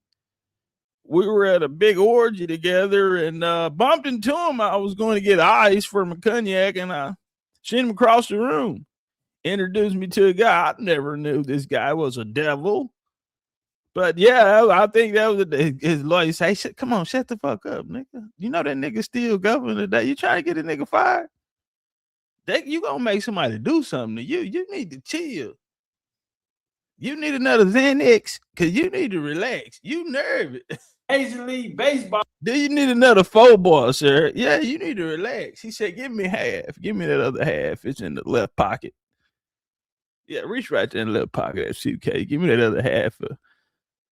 Thank you. I need that football. You're right. They're getting to me. Spring training facilities in Florida. Yeah. Okay, on stolen land. The United States has a long history of bitter, often violent land disputes, from claim jumping in the gold field, the range wars of the Old West, to broken treaties with American Indians. Poor white landowners, too, were sometimes treated unfairly, pressured to sell out. TP said blue football. Yeah, pass me that 1 milligram. I got the football. I don't want the pink one. Give me the blue one. Yeah. You're right. They're coming at me. The curveball. He threw a curveball at me. questions. I didn't know they were going to be rapid fire. Yeah, give me that blue 1 milligram. Oh, appreciate you. That's when that cup was shaking. When he putting that cup up there, he trying to down that hoe, nigga. You're right. Give me that perk. Give me that perk 30 out of there. I might as well go blue on blue. Give me that blue 1 milligram football and that blue perk. Give me that 30. Yeah, I need to come down. You're right. I didn't know they were going to back me like this. At a rock bottom price by railroads and lumbers and mining companies. The fate of black landowners has been overlooked part of this history. The AP, in an investigation that included interviews with more than 1,000 people, the examination of 10,000 of public records in the county courthouse and state federal archives, documented 107 land takings in 13 southern border states. In those cases alone, 406 black landowners lost more than 24,000 acres, farm, timberland, 85 smaller properties, including stores, city lots. Today, virtually all of this property, valued at tens of millions of dollars, is owned by whites or by corporations. Hold on, man. I had to spit my drink out, man. Hey. That motherfucking blue football, that perk 30 kicked in, that nigga started. That nigga Billy Clinton say, my president's black, my Lambo's blue, my 1 milligram, he said my football and my perk 32. Yeah, my president is black, Lambo blue, Monica Lewinsky, on her knees too, in the Oval Office. Yeah, that nigga say, Young G, we need to get Young Jeezy in here. I want to meet him. Nigga get real friendly on that perk. I've been wanting to tell him that Trapper Die was one of the best albums I ever heard. My president is black. Okay. My Percocet is blue. And in the middle, in the midst of all this, my rims ain't too. Yeah, say. And I be goddamn in my rims ain't too. Every church. They said, Bill, pay attention. You got another question. Properties taken from land ownership was the ladder to respect and prosperity. This means to building economy, security, and passing wealth on to the next generation. When black families, that nigga say I'm jigging, I'm out my body. Feel like I'm out my body. Yeah, he thought he was in Louisiana. That nigga say he jigging. He feel like he out his body. I'm on, wipe me down. I'm on. Bill, do you remember the first time you went 26 times on the plane? That nigga was over there talking about I'm out my body zone. I'm in my own zone. That nigga say I'm on, wipe me down. I'm on, wipe me down. Lost their land, they lost all of this. When them black pastors convinced them niggas to leave their land so their homeboys can go down there and get it, they lost all of it. The land all them North Texas, all them Dallas niggas know what's going on. In black land, only the Dallas niggas laughed on that. The only Dallas niggas in Louisiana, Shreveport, and Baton Rouge niggas know what's going on. At least 15 million acres. Nearly all of it was in the South, largely in Mississippi, Alabama, the Carolinas. According to the U.S. Agriculture Census, today, blacks only own 1.1 million of the country's more than 1 billion acres of land. They are part owners of another 1.7 million acres. The number of white farmers have declined over the last century too. The economy trends have concentrated land in fewer, often corporate hands. However, black ownership has declined 2.5 times faster than white ownership. The U.S. Civil Rights Commission noted in 1982 report the decline in black land ownership had a number of causes, including the discriminatory lending practices of former home admissions, the migrations of blacks from the rural South to industrial centers in the Northwest. From the South to industrial center. They took them off the land, took the land and put them in the system.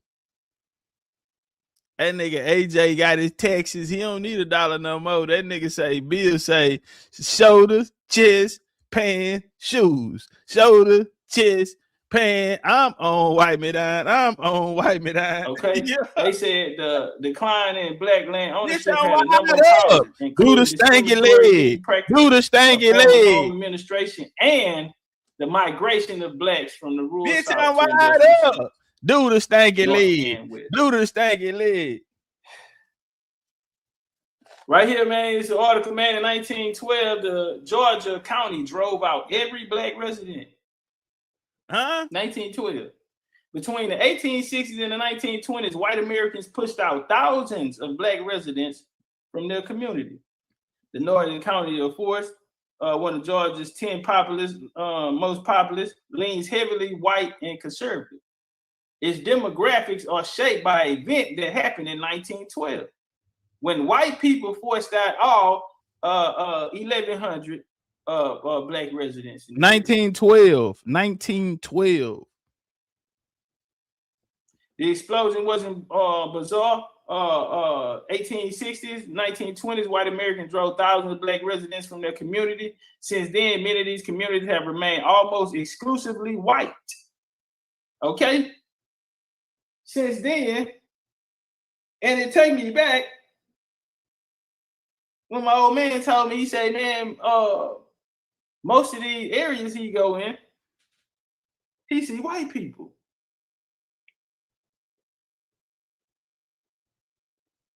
But you see, between the 1860s and 1920. Hey, shout out to the homie Young Elder and the Cash App. All right, bet. I'm gonna hit you up, fam. We're gonna get some work. It's a long time coming. Shout out to OG Run Stat, man, for the love in the Cash App. White Americans drove thousands of black residents. That was 100 years ago, family. 100 years ago, they drove thousands of black residents from their communities. Since then, many of these communities have remained almost exclusively white, according to the PBS documentary Bandit. Get you what you know about Texarkana. Superior City, Missouri, lynched 3 black men and banished 300 residents. By 2000, the census reported that the city had remained majority white.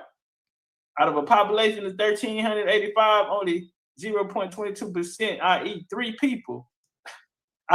people were black. A 1905 explosion in Harrison, Arkansas left a similar legacy as the 1912 campaign enforced. Today, their population is 3.6% black. Man, a few years ago,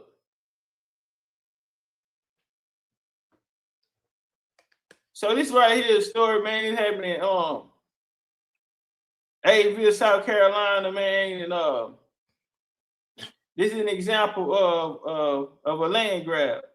So there was this resident there by the name of Crawford. Crawford was on his shit, man. He was a man where he was at. He had a lot of land. And see, check this out. This right here, this is what happened. See, he bossed up, tailor-made. Yeah, he tailor-made. Big land, big acres, generational wealth. Not this black excellent shit. You know, not that fake shit. Cause black excellent, what Keys say, that shit don't come with no ownership or none of that type of shit. That shit that.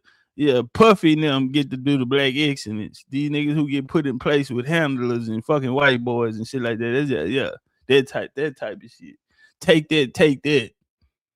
But see, this was the real bosses. And these are the people who had to be moved out the place, even if they were Masons. Because see, every Mason wasn't going for what the Masons that came down from Jersey, New York, Philadelphia, Boston, they wasn't going for this shit them niggas were talking about up there. AME church and all that running out. We're gonna go over here and do our own thing. They gonna open up a Baptist, a Presbyterian church. They gonna open up. Yeah, we're gonna go over here and do our own thing. Okay, so we know that they do what? They hit their own. They like the mafia. King Guideline, they hit him. Mega Evans, they hit him right in front. He just left the Masonic Temple, and they hit him in his front yard. They gon' come hit you just like the mob. So OG Crawford was on his shit, big land. So this is how they approached him. This was the whole setup. We just gonna move him out the way. And I'm gonna show you the same trick they do now. Benjamin Crump, Al Sharpton, Jesse Jackson, first niggas on the scene. Well, watch when this happened. Guess who on the front first nigga on the scene? They had this little game going around. White boy pull up in here, ask you for some services. And he gonna lowball you. He gonna give you an offer that he know you gonna refuse. And when you refuse that offer, you really made a deal with him.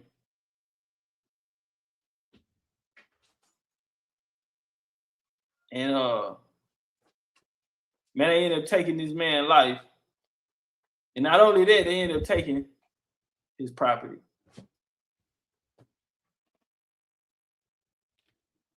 So this nigga came over there and he offered Crawford 85 cents a pound for some cotton seeds. Crawford replied that he had a better offer. Barksdale called him a liar. Crawford called the storekeeper a cheat. 3 clerks grabbed axe handles and Crawford backed into the street where the sheriff pulled up. They out there with all this motherfucking noise, nigga. They didn't ran down there. Here come the sheriff. He really. Sheriff just got sent down there. Sheriff was waiting at the corner. Y'all gonna run in that hoe. Crawford, he fuck around and Bob get one of them out for him. Get to the street, he come to sheriff. Hey, what's going on out here? It's a play. Guess who got to come around there? The preacher man. He waiting around the corner because he didn't send them. You got the pastor out here, the sheriff out here, and they didn't send their henchmen. They put all this shit together in the lowest, and Black Panther said, go get them niggas. Fuck it. I don't like Crawford anyway. They took the nigga to jail for cursing. He fucked around post bail. When he came out, nigga, it was 50 white boys waiting on him. All right, when they let him go, it was 50 white boys out there waiting on him. They beat the shit out of him, stabbed him up. Laws took him back into jail. You know what they did? They ended up passing the keys to them white boys. They ended up hanging Brother Crawford that day. 2 whites were executors of Crawford's wealth. 2 white boys ended up taking that land, man, which included 427 acres of prime cotton land. Okay. What you just said, Chief? How much? 427 acres of prime cotton land. Now check this out. Premium shit, nigga. 427 acres of prime cotton land. They ended up splitting between 2 of the white boys. One of them was Andrew J. Ferguson. He was the cousin of one of the ringleaders of the mob. Okay? Make it make sense. Work, family. Huh? And Crawford children, they inherited the farm. But Ferguson, he liquidated much of the rest of Crawford property, including his cotton, which meant that Barksdale Ferguson kept 5,438, more than half of the proceeds. And you know what he gave the babies? He gave them $200 a piece. Oh, yeah, nigga. Gave him $200 a piece. They know that they took this man's shit. They know they killed him.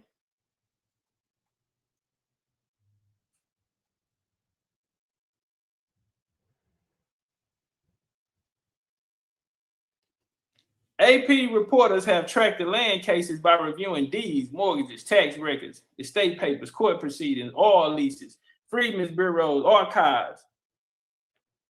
Additional documents include farmers' home administration records who obtained through the Freedmen Information Act, Freedom of Information. The AP interviewed Black families that lost land, lawyers, title searchers, historians, land activists.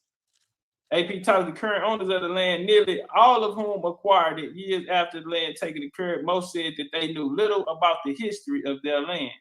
When told about it, most expressed regret. Not enough regret to get the land back, though. Now, hold on, man. I want y'all to really listen. This is why genealogy is important. This is why you have to know your story. What happened to you? All this old generic terms, and we gonna group together and we all gonna be one family. What happened to you ain't what happened to me. Listen, the AP reporters, they tracked the land cases. They reviewed the deeds, the mortgages, tax records, estate papers, court proceedings, oil leases. Oil leases. Listen to this, bro. These are minerals under the ground. That's why you got to fight for mineral rights on your house. Back then, these niggas were total sovereign. On anything under the ground is mine. Oil. So they got oil and everything. Prime cotton lands. Freedmen Bureau archives. Farmers Home Administration records. They were obtained through the Freedom of Information Act. Now check this out. These families that lost the land, the AP came back and interviewed them. Of course, you know that happened in the 1800s, early 1900s, but then they came back and later on, about 100 years later, 90 years later, and they asked the families. Guess what? The families had no idea that this had happened to them. So what do that tell you? If they don't know what happened to them, how many people around here do not know who they are or where they are in the story?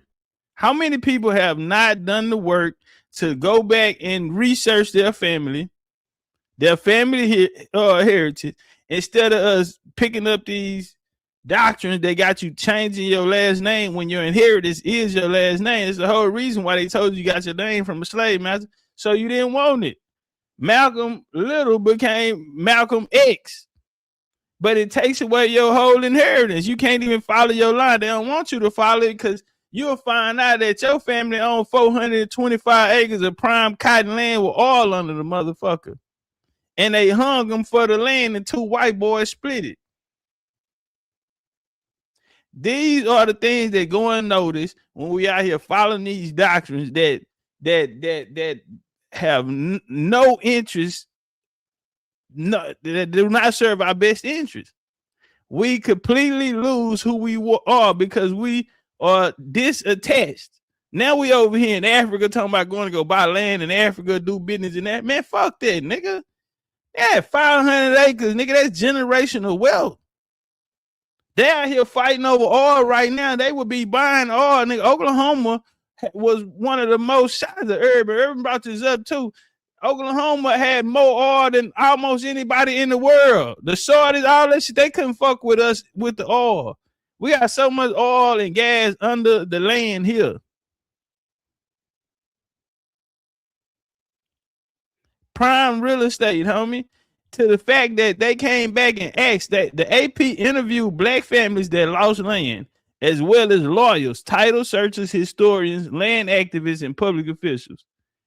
They also talked to current owners of the land, nearly all of whom acquired it years after the land taken. So they went and talked to the YT people that's owning the land, that ended up owning it. How? Because they followed them by deeds. But the thing that they found out was that the deeds never was transferred over. They never seen the purchase of it. So they knocking on their door saying, hey fam, how y'all got this land? Oh, there was no transfer of the property over to you. There's no record of you buying it. And then they went to the black families, and most said they knew little about the history of their land. When told about it, most expressed regret. The land takings are part of a larger picture, a 91-year-old decline in black land ownership in America. Period. Point motherfucking blank. Period. So I don't care about what movement or what hashtag or what's hot right now. If you don't know what you're owed or where you are in the story, you are lost. You in last place. You out here trying to find out political and different rights and action for reparation, and you don't even know what happened to you. You don't even know what you're owed. If a nigga give you $150,000 and say, all right, nigga, that we gonna squash that, but they take 425 acres of prime land, they turning country clubs and all of this here, they letting you know. And then these people that went and studied it come back and ask the family, and you don't even know who the hell you is. You think you from Africa because you did a DNA test. And the whole time your family, you go back 6 generations, y'all was the richest niggas in the city. How you don't want that back? The land taken are part of a larger picture of a 91-year decline in black land ownership. 1910, black Americans owned at least 15 million acres, nearly all in the South. Okay, then we went through that. Another incident, man, was the O'Keefe massacre. It was white mobs attacked African-American resident in northern O'Keefe, Florida, which occurred November 2nd, 1920. Okay, most African-Americans owned buildings and residences in northern O'Keefe, and they were burned to the ground.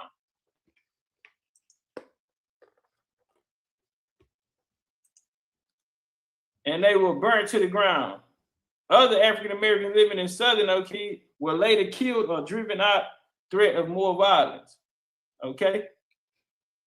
And that shit ended up going down as one of the massacres, bloodiest massacres. O'Keefe essentially became an all-white town.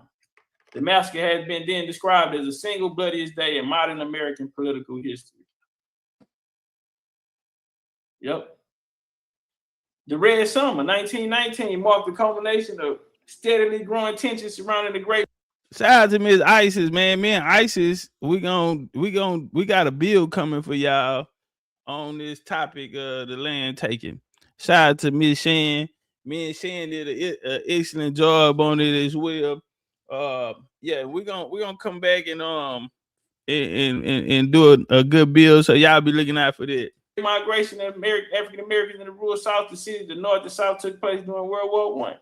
When the war ended in the late 1918, thousands of servicemen returned home from fighting in Europe to find jobs in factory warehouses. Mills had been filled by newly arrived Southern blacks, people or immigrants. Army financial insecurity, racial ethnicity prejudice ran rampant. Meanwhile, African American veterans who had risked their lives fighting for the cause of freedom and democracy found themselves denied basic rights such as adequate housing and equality under the law, leading them to become increasingly militant. See, once you become militant, see, the land grab started in 61, 62. But think about this, family. If the land was taken in 61, 62, when you supposed to be slaves at that time? The proclamation didn't come until 63. But if they was taking the land from 61 all the way up into the 1970s when they really got a hold on it, and Mississippi was like one of the last to go. And it's a documentary on a family down in Mississippi who lost their land. The check that the state awarded them with, they had to actually buy the land back with that money. Under the Obama administration, they gave out $50,000 to whoever can prove that they were farming in a certain area, in the Georgia area and outside of it at a particular time. You know what they did? A lot of the families that got the check, they went and purchased material, tractors, feed, things they need to, sustain themselves. You know what the government came back and done? The white politicians were so mad about it, they didn't even promote it. It was almost $15 million still left in there. You know what they did? I ain't no telling what they did. Went and chopped the nigga dick off or paid for some type of chopping niggas dicks off, give them $15,000 a dick in Uganda. Shit like that. We find out this year as they brought out the, what these niggas been putting out the money. But this is my game though.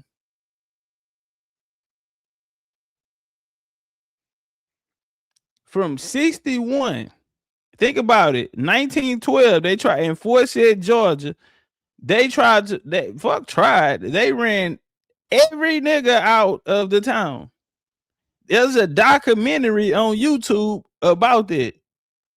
And in the documentary, they're going through the deeds and they're showing all of the homes there. And they're showing that none of those homes, the deeds on them were ever purchased. And they're actually going to these people. And guess what? The YT people know what happened. They saying, yeah, they left out of here. We don't want them back. But hold on, you didn't pay for this property. Now they're closing the screen door. Hey, you need to get off my property. I'm finna call the sheriff out here. But people got us out, you know, delineation and all of that. Hey, man, it's needed, especially in the time when they boarding us with all of this immigration. Yes. Now, if y'all just gonna be the enforcement of that, then we need people in other areas. Moors, y'all know law. We tired of hearing about a goddamn Moroccan treaty and all of this shit. They'll say, nigga, do y'all, what about some laws that can help us get this land back? What else? You know, American Indians. We getting everybody tight on their genealogy and understanding, you know, the significance and how important. And that we do it now, homie, because God ain't gonna make no more land. The earth is the earth. What OG said, God ain't gonna make no more land, so you better hold what you got. Ain't no more land coming, homie. Hold what you got. But what happened, don't think it can't be unhappened. The conversation of them holding us something, they know that. But niggas ain't been talking right, ain't winning there with the right shit. Just like the Creek Freedmen out there. I saw them out there, man. That is, bro, they out there talking about we African Creek. And then they wonder why ain't nobody giving them money. We signed this. We got paper here. Y'all got all of the paperwork and documentations in the world, but y'all can't get it through because y'all using the wrong language. And fam, DeMarco, you lost the Tulsa case when the witnesses were alive. And the government even said, yes, that did happen. And it acknowledged the fact that they played a part. How do you lose a case when the other side is saying, yeah, that's what happened? Man, it's embarrassing.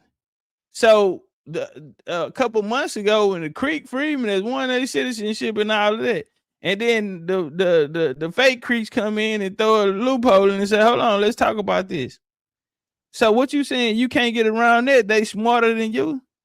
They don't have the documentation. So how are you losing when you have everything, all the winning pieces, and you're still losing? Or are you compromised, fam? DeMarco, we talking to you. And nigga, we coming to Oklahoma. Whatever is whatever, nigga. But what the fuck y'all got going on? Like, really, homie? You out here losing cases, and we ain't got Johnny Cochran on the case or nothing, homie. You got all of the evidence, everything, boxes of it, stacks of it, people speaking the language, people living the culture, people, you know, fuck the Dogs Road, but they even have that. And even further than that, they have signatures on the treaty. Yeah, Kyle Tom not the only signature on there. There's other people with signatures on there. How about we look at the goddamn militia roles and the military roles? How many people signed up in the USCTs? Do I need to bring the civil rights bill back out here so we can see that they directly put their recruitment camps right outside of Indian villages? But they don't want to document it in there, but I can show you my work. Shout out to my nigga Pop D from H-Time, POP. I just sent him earlier a World War II draft card of my family member, and he's an Indian labeled on there on World War II. Stop playing. Let's talk about what's really happened. Them immigrants, okay, LBA family, they can take care of that. Y'all gonna delineate and all that. Okay, cool. Get y'all paperwork and shit together because we're gonna have, after we delineate, it's not just about delineating. It's time for ownership, homie. it's time for repatriation, homie. You're gonna have to repair everything that was done to us, homie. And those were acts of war because people lost their lives. People lost their livelihood. This economic trouble we in is deeper than redlining. Deeper than redlining, homie. So yeah, we need to get it together. That's why I'm saying all this. So, you know, even if we are, you know, playing or getting content or iron shopping on iron, you know, we're trying to get people, like, we have to start focusing on the things that matter, because there's a window closing. This new order of the world that's taking place right now this is a real thing. But we need to get together, because the whole race is, you got to think about it. It's like the curse is coming off, because the Democrats just found out that it's not so easy to, these black voters, you cannot depend on the black population to come out here. They done woke up. They not fools no more. It ain't 1960. Yeah. It ain't 1960 no more. Martin Luther King brought them in the Democratic Party. It ain't that no more. See, I can take you back to the Boers back then, the first Grand Master of the Ku Klux Klan, when he went around trying to get the Democratic vote going, because the Democrats created Ku Klux Klan and all the white league, the red shirts, all of that. Yeah, my tribe, the Coshada, look up the Coshada massacre in Louisiana in the 1880s, nigga. We rocked and rolled with the white league. They brand of Ku Klux Klan right there in Louisiana. It's called the Coshada massacre, but they put it down as a black massacre or a black revolt. No, then there was Indians out there getting cracking. What were we doing, nigga? In the middle of downtown, in front of City Hall, nigga. I ain't just got it with me. I'm finna bust this bitch. You get your Red Summers, which was coined by James Weldon Johnson. All right, hold on, my bad. Support alert. Support alert. Hey, y'all make sure y'all jump on that like button. Shout out to Superior Knowledge for the 50 ball. And shout out for Lloyd with a Hyundai. Lloyd dropped the Hyundai already. He backdoored with another Hyundai. Man, I gotta send you a pack out there, man. I gotta go in the shop, man, and send you like about 3 packs. You need the shopping move, man. Whatever you ain't got, we gotta get it to you. Yeah. I think you a 2X though. You a 2X, huh? Yeah, let me know your sizes and shit, man. Hit me and let me know your sizes, man. Yeah, I can't just let you show love. I gotta show some love back. You're secretary by the NAACP. We organized racial violence, which occurred that summer, man. You got to understand, these riots was due to labor tensions. Who was in control over the labor? Them niggas that came down in 1830 and they put that shit together at Richard Allen House. They been in control over the labor, bro. So all these labor problems that we having is coming from these niggas. For a labor convention. Wow, because the whole objective was to come down there and get cheap labor that the South was getting out of niggas.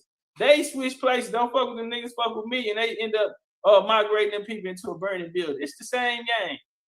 Same game, man. In summer 1917, violent racial riots against blacks due to labor tensions broke out in East St. Louis, Illinois, and Houston. Yeah, St. Louis, Illinois, and Houston, Texas. Yep. April 13 in Georgia, you had the riot of Jenkins County. Charleston riot, goddamn. You had one in Longview, Texas. Shout out to East Texas, man. Them boys out there in Longview. Boys out there in Henderson, man. Them boys out there in Jacksonville, Texas, man. Yeah, Kilgore, Texas, man. Shout out to Jefferson, man. Yeah. Right here, you got it all in. You got Washington. Shout out to Necktown, man. Shout out to Lufkin, man. Great land robbery. The story of how 1 million black families have been ripped from their farms. A war waged by deeds of title disposed 98% of black agricultural lands in America. Together with Solidarity and Association funds, it has a portfolio of 80,000 acres in Mississippi. Listen, TIAA is one of the largest pension firms in the United States, okay? Longview, what's up, Longview? In the United States, and they got a portfolio of more than 80,000 acres in Mississippi. What you know about most of them in the Delta, if the Fertile Crescent of Arkansas is included. Hold on. They got them country boys in here, man. Them country boys and girls. Tyler and Athens go crazy. Pittsburgh, Texas. What we doing? Yeah. Them big booty beans. Yeah, them motherfuckers right on them beans. And right, hold on, let's go. Y'all said Tyler. What about ARP? Yeah, ARP, Texas. Yeah, population 150. Yeah, they trying to go through there.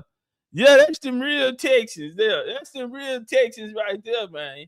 They want to go through there. Henderson, Nacogdoches, man, Jacksonville, Kilgore. Yeah, let's work. TIAA holds more than 130,000 Texas shit. acres in a strip of counties along the Mississippi River, okay? All up and down Mississippi River. Pitmaster. They is not only the big corporate landlord in the region, Hancock Agriculture Investment Group. They manage more than 65,000 acres in what is called the Delta States. Palestine, have over 30,000. Hold on, top my bag. God damn, they fucking over, man. They got me in Texas. Palestine, Texas, man. Yeah, man. One of the best running backs out of the NFL come up out of there. Patterson, Texas. Hey, man, what's his name? Daniels. Played for the Vikings. Man, I remember I had went to his town, and when I came in, it had a big sign up there. Man, what's his name? Well, the black paint on there. He was wild, damn fool. One of the coldest to do it though. Adrian Peterson out of Palestine, Texas, man. AP, man. Oklahoma. The Texans should have got him. He went skins and still balled out. One of the greatest ever do it. Shout out to Conway, Texas, man. Shout out to Conway, Texas, man. John Randall, there you go. Yeah, John Randall. I come into town and on everything I love, right? So I'm delivering to this elementary school. So I get there and I'm bringing it out. And y'all know it's a small town. Damn, do y'all know some of the most beautiful women in the world are in these small towns? Man, it was this female in there. So they talking to me, everybody, the whole staff, melanated, Indian time. And, I'm going to ask you, hey, y'all got some Indian heritage? Everybody in there got the popping it. Yeah, this and that. So it was a younger female. I think she was like 24. And they was like, he seemed like a nice gentleman. He well respected. You ought to give him your number. I'm on her. Country girl. I'm like, you can cook? She like, of course I can cook. I'm like, yeah. Boom. So yeah, man. Them older women was trying to give me away. They were like, you better get him. But she had a boyfriend though. So it was all good. I could have made her cheat. Cause I'm from Houston. That's all they got. That's all they want to hear. I'm from Houston. I can show you some things. Yeah, I can show you a few things. But yeah, man. I let her make it when she said, cause they get married early out there in the country. Yeah, 23, 24. They married, a couple kids by now. But yeah, I let her. I threw her back in the water, man. But boy, I'll never forget. Oh man, one of the most beautiful women I ever seen, man. In the backwoods of the country. Somebody look up. It's 4:44 on the clock, right? Too, man. Confirmation. I said I should have got her. Nah, but somebody look up that town, John Randall, for me. Y'all look it up. Let's work, Chief. Acres in and around the Delta. Agrivest, a subsidiary of the Swiss bank UBS, on 22,000 acres as of 2011.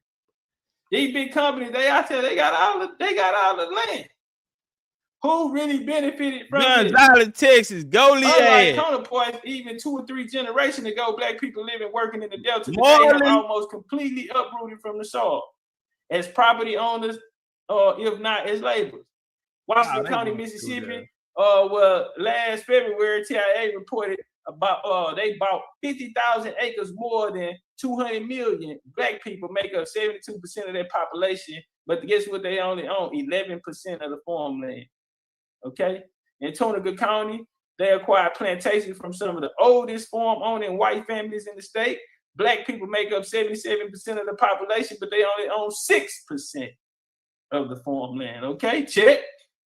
You go from 100 to 6%. Okay. In Holmes County, the third blackest county in the nation, black people make up among about 80% of the population, but they only own 19% of the farmland. TIAA owns plantations there as well. Woo, them niggas got a lot of land, don't they? Oh, they did. Yeah, man. It was real. The massive stream of European immigration to the United States, which has begun in the late 19th century, was won during World War I. Slowed and triggered immigration reforms in 1920. As a result, urban industries were faced with labor shortages, a huge internal population shift among African Americans addressed the shortfall, particularly during the World Wars, when defense industries required more unskilled labor. Although the Great Migration slowed during the Great Depression, it surged again after World War II, when rates of migration were high for several decades. Yep. The dominant black migration stream in America since 1910 has been from the South to the North. The Great Migration of 1916 through 18 brought more than 500,000 persons from the small towns and farms in the South to the metropolitan areas in the North. The stream continued through the decades, 20s and 30s, despite depression, according to the census. More than 119,000 blacks moved to the North in the period of 1935-1940. The counter streams during the same period, number 32,781, are slightly more than 1/4 of the dominant stream. The ensuing decades witnessed a continuous movement to the North. Between 1955 and 1960, more than 300,000 persons left the South. Between 1955 and 1960, more than 300,000 persons left the South. The numbers declined slightly in the next decade in the period 1955 through 60, while 300,000 persons moved from the South. The counter stream movement to the South had grown from small beginnings to number almost 1/3 of the dominant stream in that period.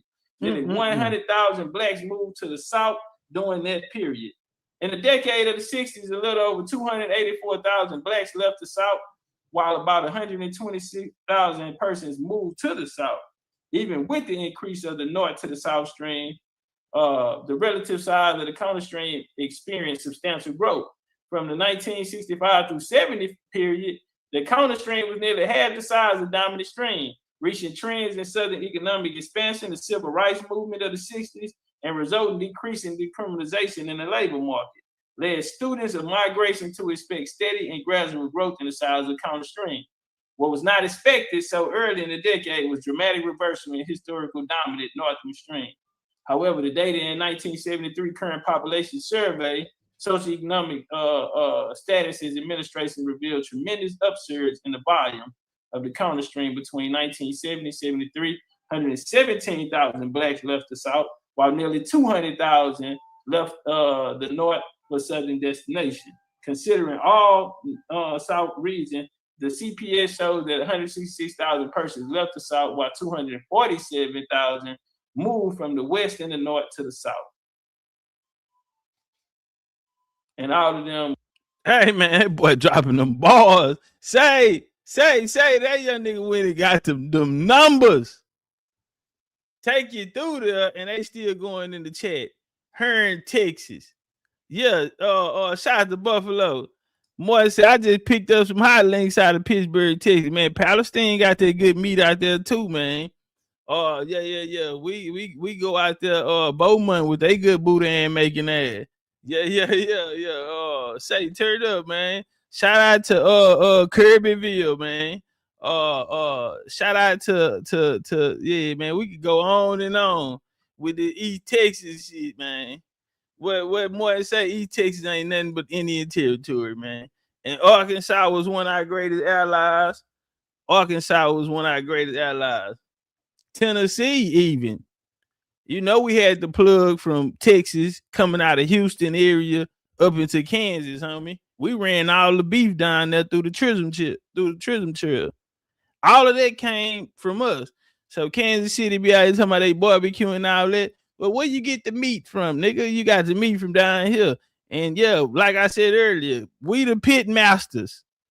You Y'all just put sugar in y'all barbecue sauce. We done caught on. Y'all squirt mustard and sugar and put brown sugar in there. We caught on to that shit. Yeah, was changing the landscapes of the politics as well. The desperate conditions of African Americans in the South that sparked the Great Migration in nearly the 20th century, combined with growing African American community in the northern United States, led to a movement to fight violence, discrimination against African Americans that, like abolitionists before, crossed racial lines. The civil rights movement from 1954 to 68 was directed. Listen. The civil rights movement from 1954 to 1968 was directed at abolishing racial discrimination against African Americans, particularly in the southern United States. Particularly where in the southern United States? All of this attention down there on these southern states. Why? And who is coming? These abolitionists who now are called civil rights. These niggas are now civil rights movement. Understand this. Through the civil rights movement, which was also headed by who? By Christian pastors. Also headed by black pastors. When I say it never changed, it never changed. They came down there. And they're forcing these migration. Now I want you to understand, in the 30s, the civil rights movement in the 60s is the same as in 1830s when they put this shit together. How we know? It was black pastors, black masons, black elite, black bourgeoisie. Come on now, somebody. Now, they are focusing their attention directly on the South. What are they coming with? They're saying the same thing from 1787, Free African Society, that they want to talk about motherfucking education, identity, philanthropy work, civil rights, this shit. Nothing changed.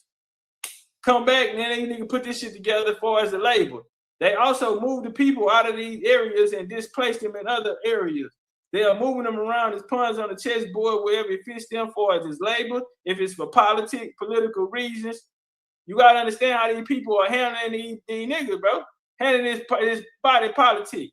And that's why they come up and say, if you don't vote for me, you ain't black, because now they have a sense of ownership on you. Understand this here as well.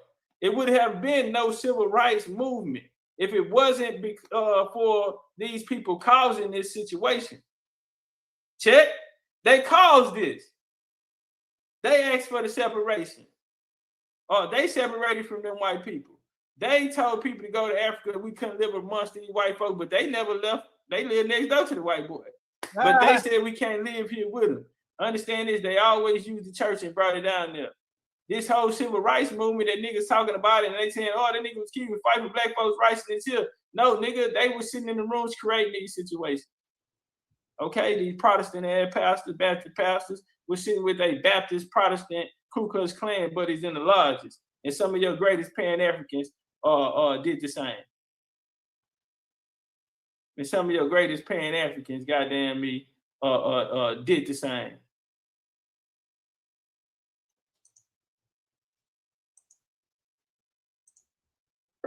You are gathered here this afternoon to hear the Honorable Elijah Muhammad's message, which you knew in advance was titled Separation or Death.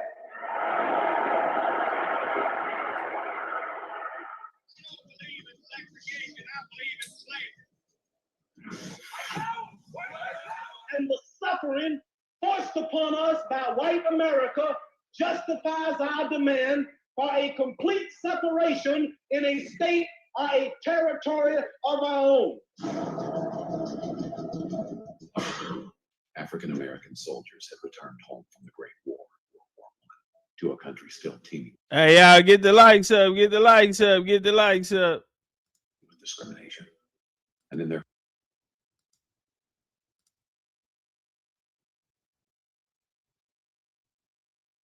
Ku Klux Klan is the oldest racist terrorist group in the United States. I don't believe in segregation, I believe in slavery. When white men scorn you, when white men scorn you, when white men spot upon you, when white men pierce your side out of it, not a one of us fought, it was a black man. The Klan of the 1920s was not a rural Klan, which the Klan of Reconstruction had primarily been. Black power is a consequence of the white backlash. Riots are consequences of the white backlash rather than a cause. This country, the Black Power is not just a mere slogan, nationally or internationally. It is real that Black people can come together and start determining for their lives how they're going to live and controlling their economic and political lives. The plan of the 1920s was very big in surprising places like Denver, like Portland, Detroit, which had all of these areas that we spoke about, the migrations about people either going to or leaving from. And the first clan was niggas. After Ellis Island, and we get into the reemergence through the birth of a nation, as we spoke of earlier in this lecture, and now we get the YT boys. They sick them on us. The ride in East St. Louis was, and a lot of these rides was what, over labor. 1869, they did the first Negro Labor Convention. That's when the North finally got down in the South and they started trying to organize the labor down there. It's another lecture we did on American Gold or something like that. Or it was some, it probably not American Gold. I'm bad with the names, but I done over 1,000 lectures. Literally. So yeah, I can't remember the name right now. And they've used this to keep him from moving up. Their idea under the rug. It's here. This is something that we got to deal with, and American society will know it. It's nice to say other people. Number one problem that creates these problems is racism. The birth of a nation sparked a revival of the Ku Klux Klan in the 1920s. But see, this birth of a nation that sparked it, now the Klanmen are YT people. And now they're about to start invading our sanctuaries, our towns, where only our population are there, moving us out. We just spoke about lynching landowners. Johns Hopkins University, they put out a letter. They said if you want to find stolen land in America, will follow the lynching trails. Because people that look like us or considered master teachers came back and told us they did this to us because of the color of our skin. Whole time they left the land and the resources and the mineral rights that was under our feet out of it, which disconnected us from our roots, took us into an Afrocentric mindset, or even a black mindset, of anything that we weren't, anything that's not organic, anything that takes us from the soil, homie, which is our inheritance. We wouldn't have no such, it would need no such thing as welfare. Welfare was for poor white folks in the South under the Freedmen's Bureau, under the Republican Party, all the way up until 1898, where they created the Fusion Party, where Democrats created what's called the Fusion Party, because niggas was taking care of poor white folks in the South. They were arguing about this in Congress, homie. Go back to the 60s. What we gonna do about these poor white folk dying in the South? Because niggas was living good during the antebellum period in the Civil War. Mississippi, Natchez, Mississippi was one of the richest places in America. You don't. I mean, these people are richer than people in Boston. John Henry Clark said it himself. The Southerners bought their slaves from the New Englanders. Wait a minute. Why would the Southerners buy their slaves from the New Englanders if the North came to free the South from slavery? Then that would mean, so what was the niggas in the South doing with their slaves? No fucking slaves down there. Not in the sense of what they were doing up in New England. That's how you find this connection to them in the islands, the West Indies, Jamaica. The companies that were set up here, homie. That is the real Europe that they're talking about in history. Because when you go over there to what they call Europe today, they're not saying any of these things. Just like Africans that's in school today, went to school today, they didn't learn about no missing African family member through no slave trade. That ain't even what they teaching over there. But they're being taught through the same thing because the Church Missionary Society, the AME Church, are running through the Church Missionary Society, the CMS. These are the people that's gonna take that over there. Same program, same blueprint that they use here. So it was game. We weren't attacked because our skin color. We were attacked because our intelligence, our military might, and us being so self-sufficient. You got to understand how long we were down in these areas. The South, remember, we're protected by a large body of water. That's why we had the best navies here. When you come inside that Gulf area or even around Florida and come into the Caribbean Sea, it's not many places you can go, because if you go to the opposite, then the routes, the boats, you can't make it through there. They talking about the Bermuda Triangle and all that, and you're not riding through there. So we understood this. In the hood, we call it what? One way in, one way out. Them the worst situations you want to be in, especially if you talking about planning an attack on a nigga. One way in, one way out. All we gotta do is lock it up. Lock that. It's only one way in. The same way you came in, the same way you gotta go out. Guess what? You come in this bitch, you ain't getting out. You ain't getting out, nigga. Who have tried to push black power under the rug. You can't push a social change and a revolutionary idea under the rug. It's here. This is something that we got to deal with, and American society will know it. It's nice to say other people were down and they got up. They were not slaves on American soil. The other thing is that the Negro has had high visibility. And because of the prejudices existing in this country, his color has been against him. It's been against him, and they've used this to keep him from moving up. And this is what the Honorable Elijah Muhammad teaches us, that we must have separation in order to be equal. We must have separation in order to have freedom. We must have separation in order to have justice. And to get all of this, we have to have some land to do it all. Bars. say what Malcolm say. And in order for us to do this, I just want to make sure the chat in here with me. Malcolm say, in order for us to do this, we need some land to do it on. We need some land to do it on, homie. We need our shit back. That'll take all of the politics. We don't want a seat at y'all table. We don't want to sit in the front of the bus, back of the whatever. We don't need none of those. We not sitting at your lunch counters. We don't even want to be around you. We ain't paying your tax. None of these type of things. They do not supposed to apply to us. But if we stay in these mindset that these motherfuckers that came before us, or even niggas in this day, because they do not understand what took place here. Because their mind was, they have been indoctrinated. They've been indoctrinated. And they trying to teach us. They haven't even healed themselves. Talking points or saying some shit that sound good, or every now and again. And that's why I say a lot of people come out here with information, or they playing, you know what I'm saying? Or we're not seeing real results from the work. I wouldn't even call it work. If there's no results in it, it's not work.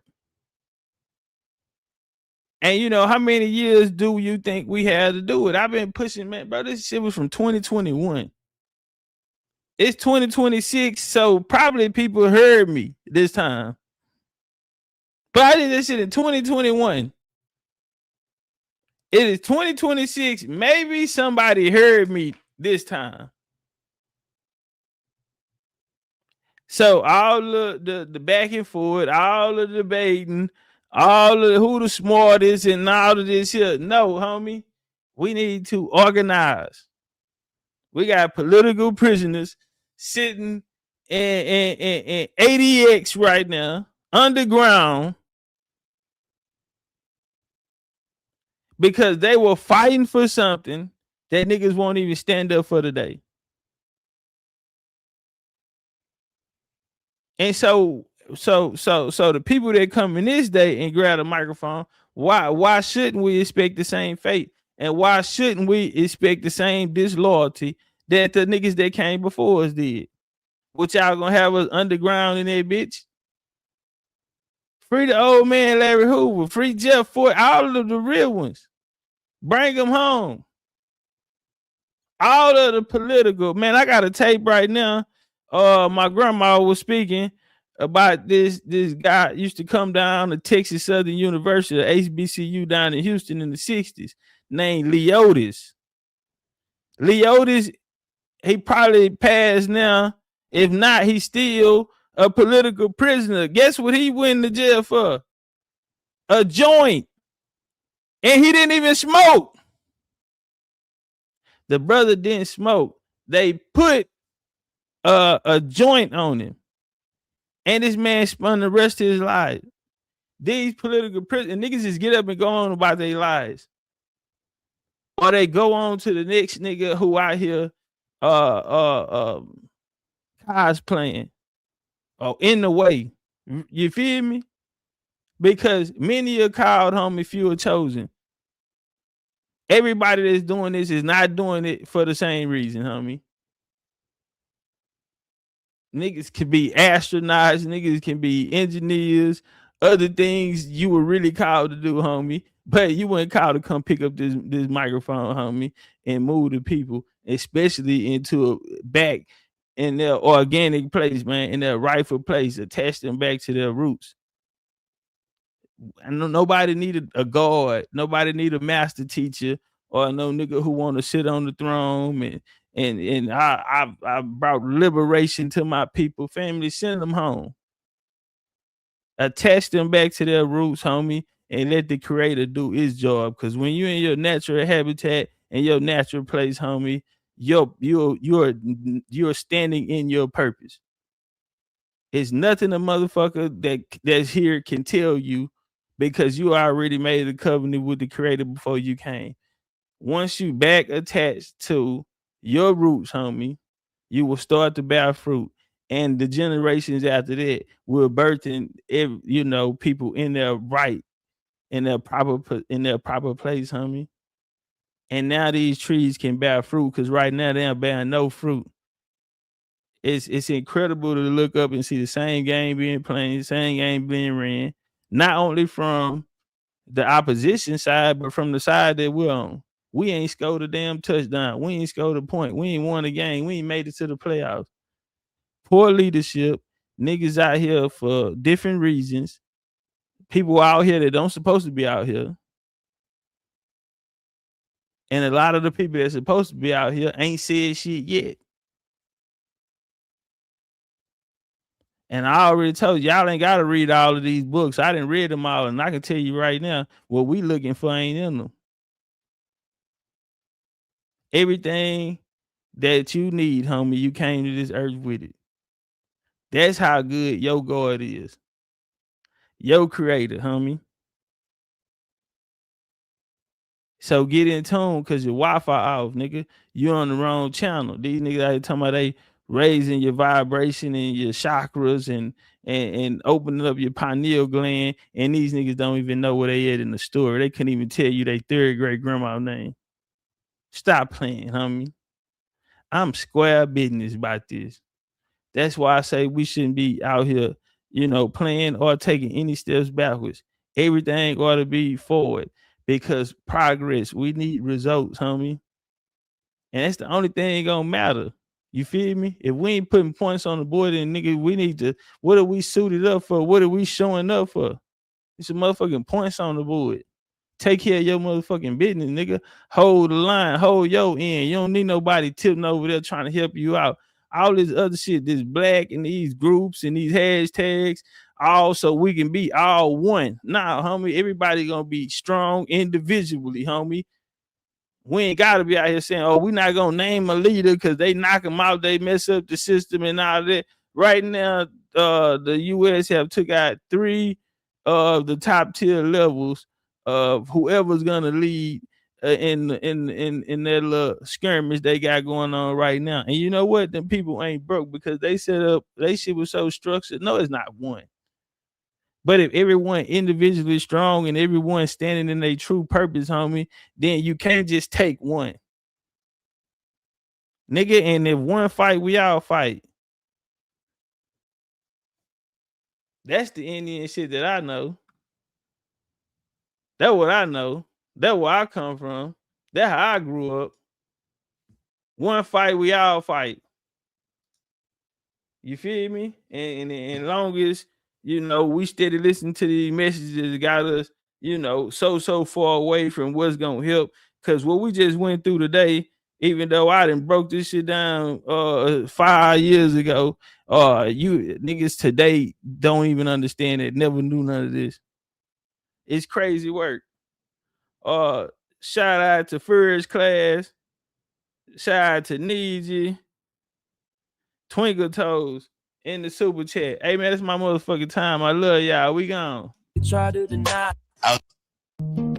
I like that Honduran cigar, the spirits rise. Smoke curling like ancestors whispering in the skies. Dr. Sebi in my left ear saying heal from inside. This ain't no new land, we the ones they try to deny. Before Columbus ever dreamed of shit to steer, we was building mountains, doing rituals with no fear. From Yucatan to Galveston, New Orleans near. That's triangle slow, home the map being clear.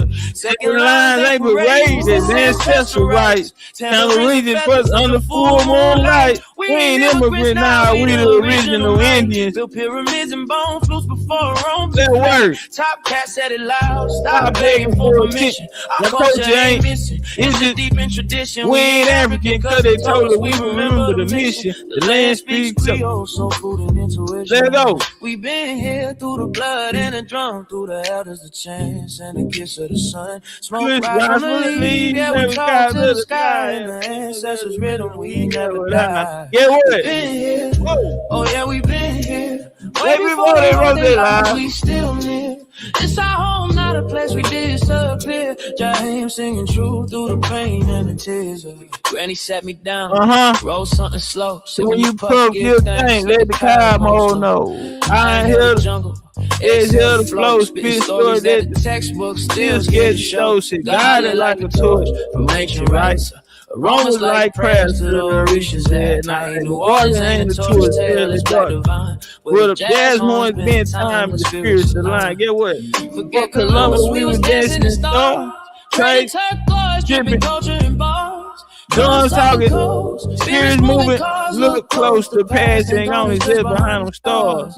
From Congo Square to Tramiport. That's how we built this land, no need for endorsement. Mardi Gras bees ain't just for the core. Boy, stole on the homie, we was guards before war. We been here through the blood and the drum, through the elders, the chants and the kiss of the sun. Smoke rise from the leaf, yeah, we talk to the sky and the ancestors. French Coco, you ain't even got a stir. Oh yeah, we been here. You ain't even got it, you just sip it. This our home, not a place we disappear. Jaheim singing true through the pain and here through the blood and the drum, through the elders, the chants. French Coco, you ain't even got a stir. You just take a slurp. You gotta sip it slow though. We been here. Oh yeah, we been here. Yeah. Way before they wrote their lives, we still live. Yeah, what? It's our home, not a place we disappear. Jaheim singing true through the pain and the tears. We been here. Oh yeah, we been here. Way before they wrote their lives, we still live. It's our home, not a place we disappear. Jaheim singing true through